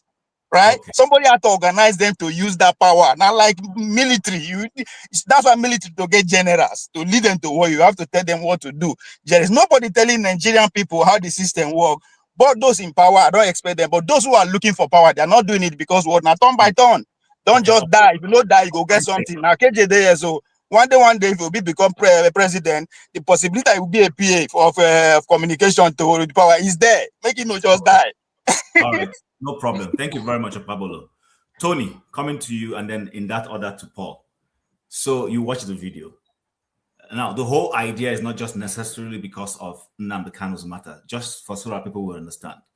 It is a fact that we rarely see public personalities who, in the presence of a leader like the president, is able to bring up issues like this and talk about it without being afraid, without just running around in circles. He went straight to the point and said, listen, prosecute this guy or whatever it is, bring him out, let's have peace. We rarely see this happen. Why is it that we rarely see people who are bold? That is why we have governors who are busy jumping from their party to another party, because they can't stand up to the president like the man they are going to join did when he was an opposition. He stood his ground where he was. So, Tony, what's your take? Why is there a scarcity of persons like this today?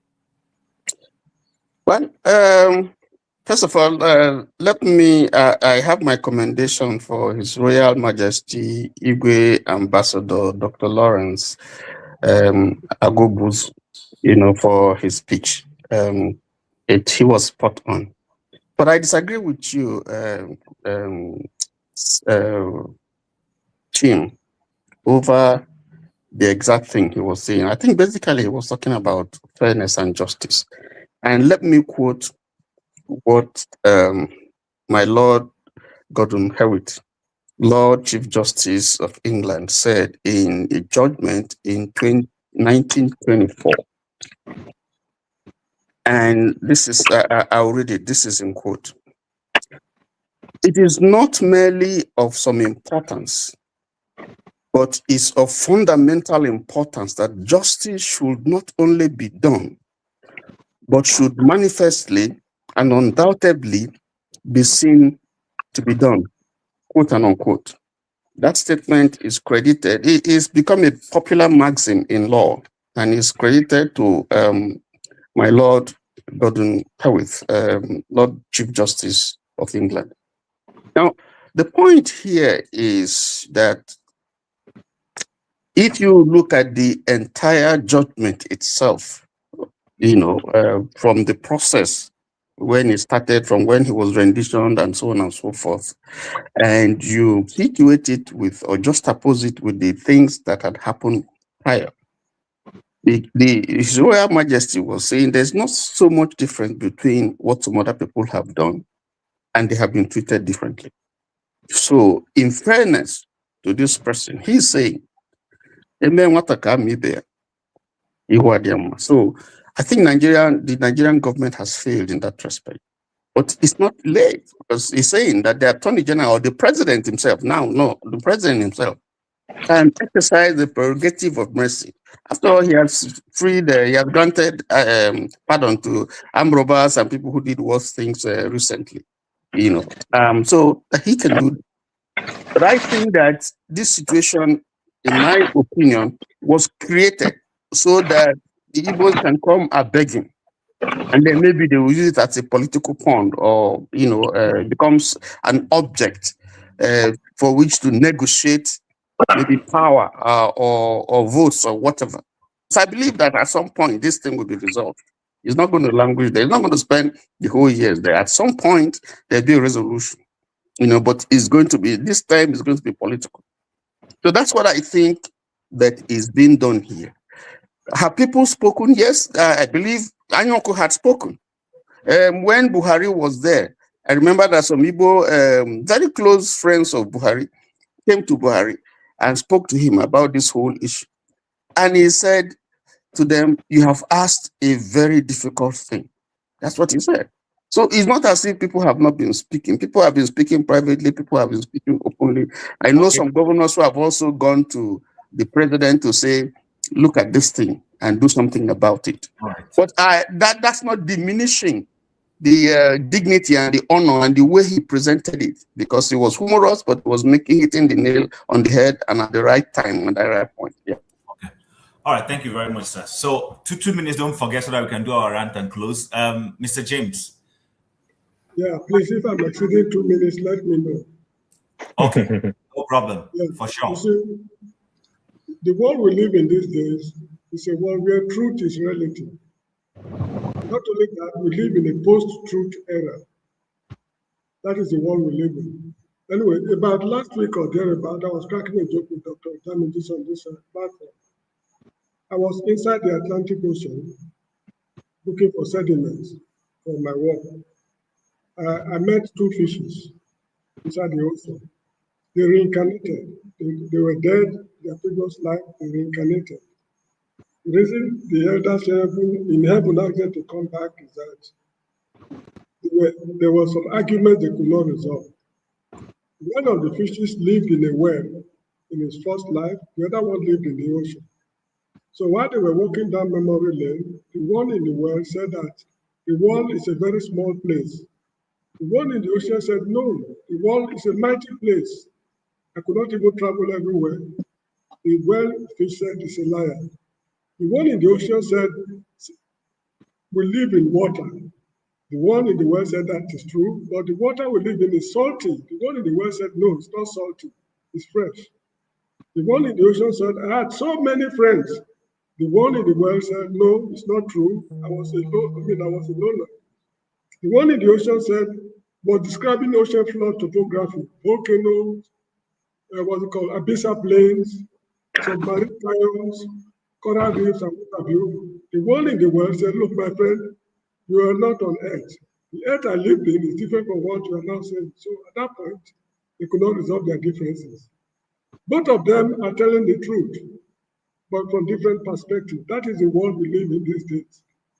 You get the point. So if the president is unable to see things from other people's perspective, it is because the world is living in, his political environment is different from the other people's political environment. That is why this problem of Nnamdi Kanu, it has to be resolved politically, but there must be a convergence. So there's need for both parties to reincarnate, like the fishes in the Atlantic Ocean, and resolve their differences. And I'm sure when they go back to heaven, they will agree that the world actually is seen from two different perspectives. So that is my solution. Thank you very much, sir, for that very insightful anecdote. You have said it in a better way. I appreciate that. Dexter. Yeah, good night, everybody. Good night, sir. Yeah. All right, Dexter. Dexter, are you with us? Yeah. 2 minutes. Tim. 2 minutes. Yeah. Thank you, Tim. I have to give that guy courage. You know, the man that spoke for Nnamdi Kanu. But I think what we don't really realize in Nigeria is that the moment Nnamdi Kanu is set free, you kind of admit that everything he says is correct. So I think whoever is in power is you know, you are faced with a double-edged sword situation. And Nigeria has a history that many of us don't want to talk about. You know, even the Nigerians don't want to talk about that history. And that is what Nnamdi Kanu is peeling open. And, you know, it's just like what happened with NNPC recently. You know, where Tinubu signed the executive order that all the money will be coming to the federal government now. Look, I think the oil that was discovered in Nigeria is a cost. At the end of the day, it's a cost. It hasn't helped the country move anywhere. And so, Nnamdi Kanu issue is a very delicate one. As a president, if you let him go, you just validate everything he's saying. So his movement becomes bigger. So are you ready to liquidate? Is Nigeria ready to liquidate? The people that have stakes, are they ready for him to liquidate? You know, that's the dynamic I see Nnamdi Kanu bringing. He brings a legal tender to liquidate that system. If you let him go, you've given him the right to liquidate that system. And if you check around the world, where there's revolution and changes, things like that, it will just liquidate. It will just, yeah, that is what that's the difficulty. And I think all the negotiations that we're having with Nnamdi Kanu, he has said, look, I'm not backing down. Because it's obviously he's not signed a deal. He's not agreed to a deal. He's not compromised. You know, like the Adakaboros, Asaris, all those guys that compromise. He said, no, this is what I'm getting. and he has stood by it, and it has made it difficult for whoever is in power to, and that's why you can see that even from the northern, I think Hakim Baba Ahmed has been preaching now, bring the Southeast back. Oh, if many northern people have been saying this, because the truth about it is that the Nnamdi Kanu situation is posing a big threat. If Nigeria liquidates, the northern part of Nigeria will suffer the most. Thank you. All right, thank you very much. I think the next person is Yakubu. Thank you for this. You see, the truth of the matter is this. I commend His Royal Majesty for speaking truth to power. But I want us to also understand that if you want to know the way Tinubu responds to power, all you just need to do, you don't need to look too far. Listen to Bayo or Nanuga, or listen to Daniel Boala, or listen to any of those his aides, that are there to, whitewash. Why do you need to whitewash? It tells you how they respond to truth, basically. It's not far-fetched. So, we can try, but what they want is what they get. That's just what it is. I feel sorry for Nigeria at this point in time, because we have entered what we normally refer to as one chance. This is the real one chance. We just and that's why if you see under my caption, I say Tinubu wants life presidency. I'm not hallucinating. I'm telling you exactly as it is. These people are ambitious, and I don't know for whatever reason that is, because clearly it's not for good governance. Neither is it for unity. Neither is it for, making us great. No. I mean, the agenda is shrouded in some sort of imperialism, because from facts emerging, you can see that it's all about money, transfers of wealth, because I'm not seeing any corresponding development anywhere since they've been in power in the last 3 years. All the promises, none has been at what's it called? None of the promises has actually taken shape. Like, we've not seen any of it. Yakubu, so as far as I'm concerned, thank you very much. So truth to power is, it's a charade. It's a charade. Thank you. All right. Thank you very much. Obe? Yeah, thank you. Can you hear me? Yes. Okay. Well, I watched that video almost 4 times, and I was just a little bit looking at the other side of the video. That it wasn't a night of 1,000 laughs. What was the? I don't understand why the gesticulation and why they were all laughing and the president almost falling off from the chair. I just look at that part. That what was funny that he said. Eh? Yeah, but the president and the man who was allowed to feel humorous, isn't he? No. I know the whole hall actually were laughing. I was looking at what was funny that he said, and you look at the person speaking was them looking at them, not smiling. He didn't blink. He was that serious. He like an elder who was lamenting, and they were all smiling and laughing away. I just took that part as in what was funny that he said. I don't people know that this thing is actually painful to a father. Eh? They laughed it away, and after then nobody carried it as headline. No, it just like it was a night of 1,000 laughs, and that was it. No response, nothing yet. We just laughed it up. The program ended, and we're all talking about it. And at the end of the day, it will fizzle away. Another thing will happen. Election has taken over it now, right? It was so sad. The old man spoke. He didn't blink. He didn't laugh. He lamented. I saw a Diokba in a different spirit. That was the man indeed. That is why the Eastern governor and other people that are following themselves, I just look at them.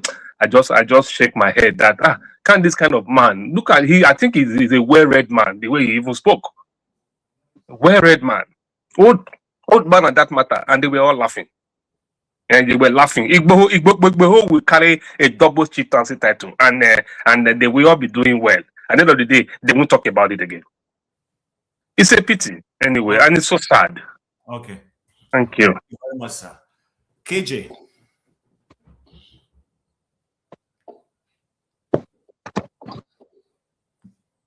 Go ahead, KJ. Okay. Thank you so much. All of you have spoken very well. The Igbos have a proverb that if an elder doesn't behave properly as he should, we'll put on a basket on the face and tell him the truth. That's exactly what that elder applied.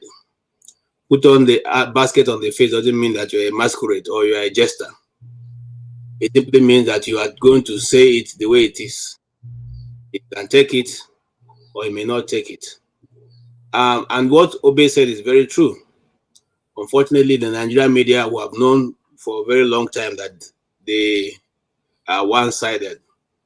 These days, they don't react to anything that does not have to do with APC and Tinubu's achievements, even though those achievements are very, very much contrived.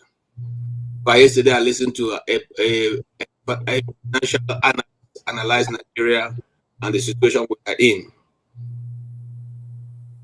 There is no end in the tunnel. We still have a very long tunnel, like from Africa to Russia. That's how far it is. So when the man made that pronouncement, I thought that in a civilized world, the president would have had a rejoinder immediately to declare. And some people have said that he's the only one who has spoken the truth. No. Many Igbo prominent people, including the first minister, one of the first ministers before he passed, God bless his soul. His name, I think it's Amechi. Somebody. That was one of his requests he made. As a first minister, he went to Buhari and said, "This is my last wish before I die. Release this man. If you don't want to release him, give him to me. He's my son. I will know how to control him." He didn't do that. The elders in Igbo land gathered and went to Buhari and spoke to him in the Aso Villa office. They said the only purpose we came is to tell you that this thing, is not the way people are looking at it. It's not the same way it is in southeast. This guy is the youths look at him as their hero, as the one who is the one they listen to. Release him, because while he was outside, there was no issue in the southeast. I'm going to ask you to round off because of time, because I'm still going to do. Let me cut it right on. So many have made passionate appeals which was never listened to. It was said that the court should decide. The court decided he was not released. The good thing about it is that yes, the elder, they have said what he said, and we appreciate him, and we celebrate him, and we thank him. Okay, but the truth still remains. The people holding Nnamdi Kanu is not necessarily the government in power. This is the agreement that was agreed, and that's my opinion. That was agreed before the government was handed over to him, because he punctured the plan the Fulanis had, and that is why all of them are running head task. He punctured it, and if anybody wants to ask me how, call me. I will tell you how. Thank you. Paul, please, if you can just do it in 2 minutes so that we can do this rant and then end the show, because okay, thank you. So this Igwe issue, remember, is two things. He also talked the fraud that the Oni of Ife talk about the traditional rulers in South and everything. Try to put all of them together, even when they are not together, like the way the Northerners do. The Igwe cleared that part that I don't hold meeting with you. Don't think we all do things together. He cleared that part. I really appreciating that. Then there's something you touched that I always like a lot. I remember how powerful former Deputy Senate President Ibrahim Mantu was during Obasanjo's third time. Ken Nnamdi killed that. But before Ken Nnamdi killed that, I used to be an aviator. Everybody knows that. Ken Nnamdi's father is a caterer. He works in catering department in old Nigeria Airways. When they stop paying them their pension, the father tell him, any money I send you to school that you are bringing back to me, but all my friends that we all work together that see me struggle to send you to school, that are not getting their pension, if you don't make them get their pension, their money, I will not take any money for you. That guy fought they give Nigeria Airways their pension and everything. I respect Ken Nnamdi for that. We have great men. I would work with say this one. Ken Nnamdi killed 10. I did not even bother to contest, but he achieved a great purpose, and we can see it today. We can say it. I think with the Southeast, with this nonsense that some of us who want to talk down on the Southeast and everything, let's say it's 2-1, but over time things going to change. Let's say the city boys is failing us. Let's say the city men is failing us. Thank God the city elders are not failing us. They speak tall and they speak with wisdom and everything. I respect that king. As I was saying in America, that king is our MVP. Is the king that stands among kings today. Is the MVP when it comes to king. To look the president in his face and tell him with straight face. He didn't use parable. He didn't speak indirectly. He spoke directly to the president. I respect that man for that. Thank you. Thank you. So, guys, I don't know whether we can do this rant, but if people say we should do it, then people are going to respect timing. Rant quickly so that we can shut down, so that forefathers can go and start the next show he needs to start. Omori, you haven't spoken, so I'm going to start with you. I will give you 3 minutes because you haven't spoken, but that's not my fault. You're the one keep coming in and out. So give us your rant for the day, and then we move to the next person so that we can shut the show. Yes, I thank you. My greetings to everybody on the panel, and those on the commentaries, and our esteemed audience across the globe. I'm happy you didn't try to moderate the way I'm going to speak, because I wasn't going to follow your instruction. Freedom of choice is the greatest need of mankind. And this platform says, have your say. I thank God I came at the right time. Probably that was why my network was kicking me out, in and out, intermittently. Having said that, that's just by the wayside. I think we're all terrible. We have become all terrible. Sorry, this is not personal. We have a terrible government. We have even more terrible opposition. We have some people call Nigerians terrible because they have been battered and shattered. Even those of us that feel we have escaped, we are even more terrible. I'm surprised that we are here again. At the beginning, that was my intention for coming in. Sometimes I had to stay back because I don't want to offend anybody. When I see my brother, people like Ovie saying, oh, there's a problem. Let's organize. But they are clean behind the status quo. It makes me feel like if I could just stretch my hand and punch somebody in the face, but it's not possible. Until someday we're going to jump somewhere on the street, I will tell him that small body not be sickness. Let's organize. What are we organizing? You admit that the status quo is bad. We deserve more than this. Let's organize. You are queuing behind the status quo, behind the same system that is rotting already. I don't understand your inconsistency. I don't know where you belong. That's just by the wayside. And the more reason why I'm even here, we have an issue at stake. We have a bigger elephant in the house. I was surprised last week. I mean, this is the only thing. If there's anything Tinubu can give to Nigerians, this is the electoral law. No matter how terrible Buhari was, there were things Buhari could not dare, could not touch. Because he wanted to remove that togal of dictatorship and try to wear that togal of a Democrat. But here we are, a member of Nadeco, a terrible human being, a controversial figure, whose place of birth, from place of birth to academic record to where he is today, nobody can pinpoint where he's coming from.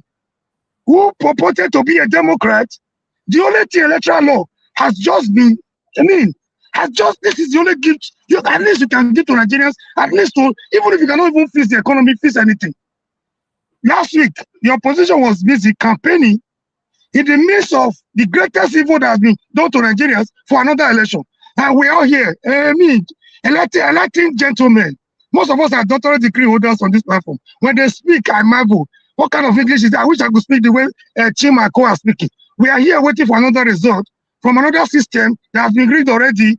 At the end of the today or tomorrow, we have another show. We'll be here, they ring the election. We'll be here shouting they have ringed us out. What kind of human being are we? I don't understand. You people are giving me headache. I already have a bad voice. Each time I come here, I go home with headache. We already analyzing who is winning one unit. Oh, you're about to be coming now. We are terrible people. We are terrible people. What kind of people are we? Oh, you're about to be coming down. Oh, protect your mental health. This is not your business. Why are you drinking my on my head? Is it your head? Is it your head? Is it not my head? We are terrible people. Yeah. Somebody came here, he was blaming democracy. No, there's nothing wrong with democracy. There's something wrong with us as a people. Democracy cannot work. If democracy cannot work, what else can work? Let him vent now. He's ranting. Yeah, but that is the time is over. I can't give him perpetuity. The guy don't get bad voice. He get wicked voice. I'm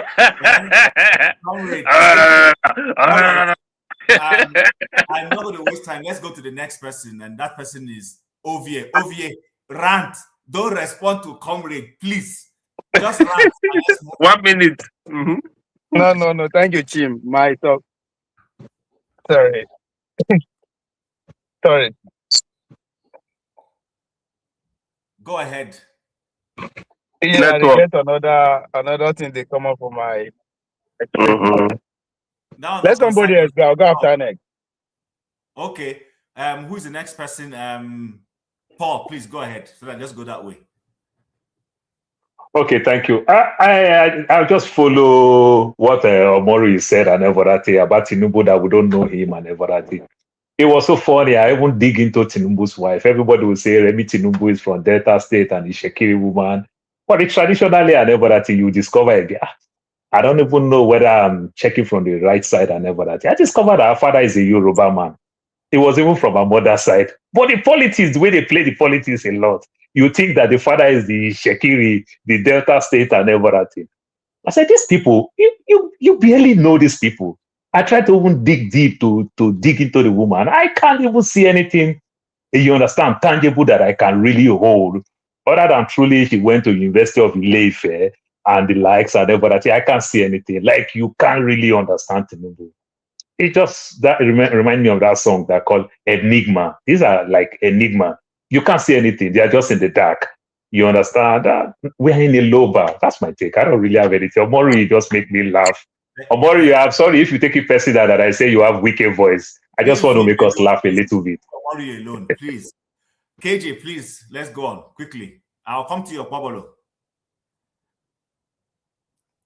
KJ, can you hear me? Go ahead, your rant. Oh, I don't rant finish you. I don't get another rant too. All right, no problem. Mr. Tony, go ahead. Yeah, my rant will be something unconventional. It's just an appeal. I just want to appeal. I want to thank everybody who has been on this platform, supporting this platform for years. We have made friends, we get entertained, we get informed.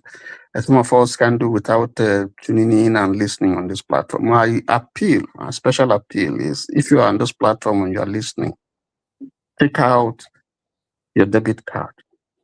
If it is $10, if it is pounds, lira, krona, Deutschmark,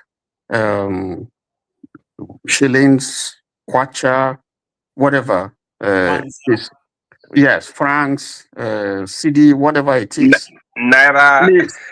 Yes, right now, just do it. Let us support this platform. If possible, send it to Rudolph Okonkwo, on Zelle, and let us support this platform. Okay. Let us show solidarity right now. That's my rant. Thank you. All right, thank you so very much. Dexter, quickly.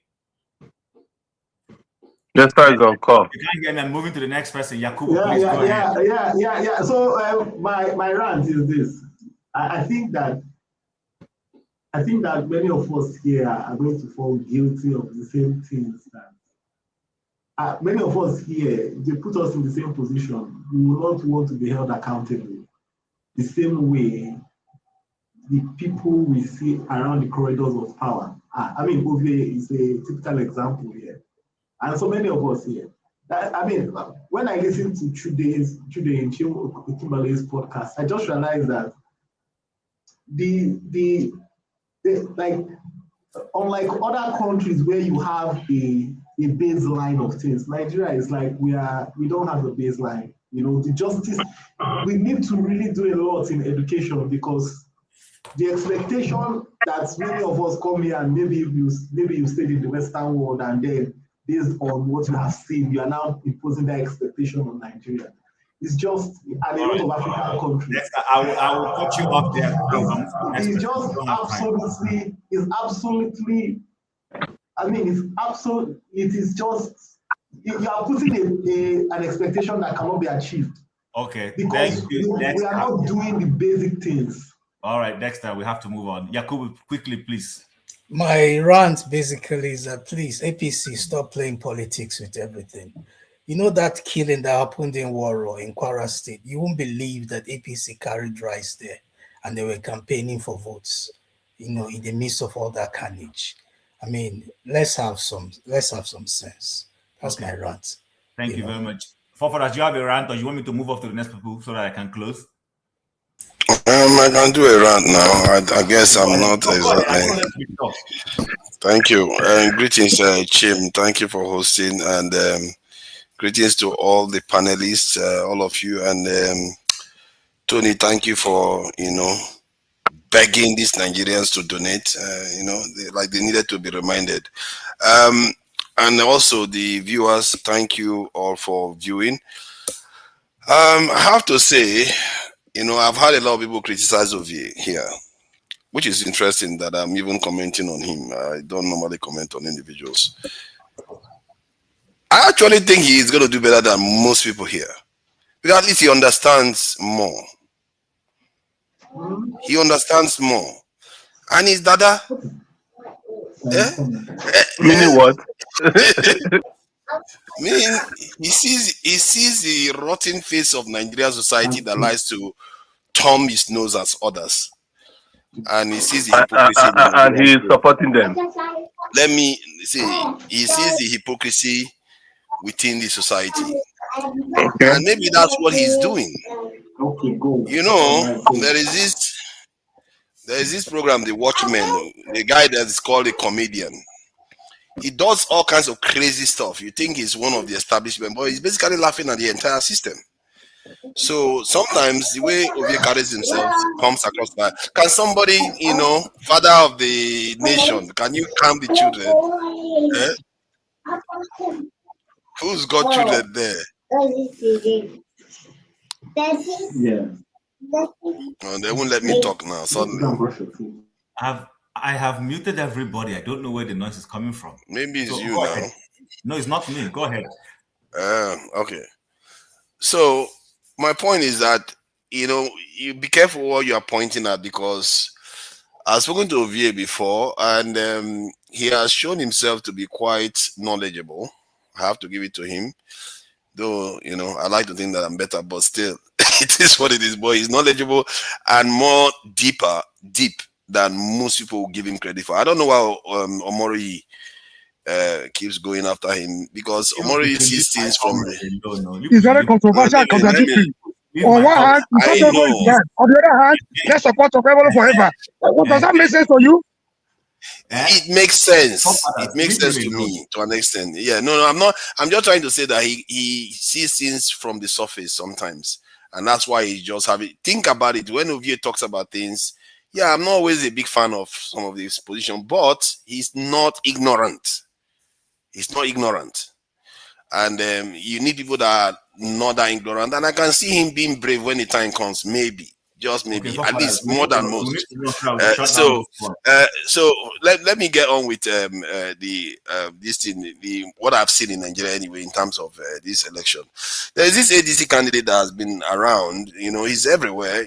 Sometimes you see bikers wear him on the hat, you see him on posters and anything, but we didn't see him individually come out and talk to anybody.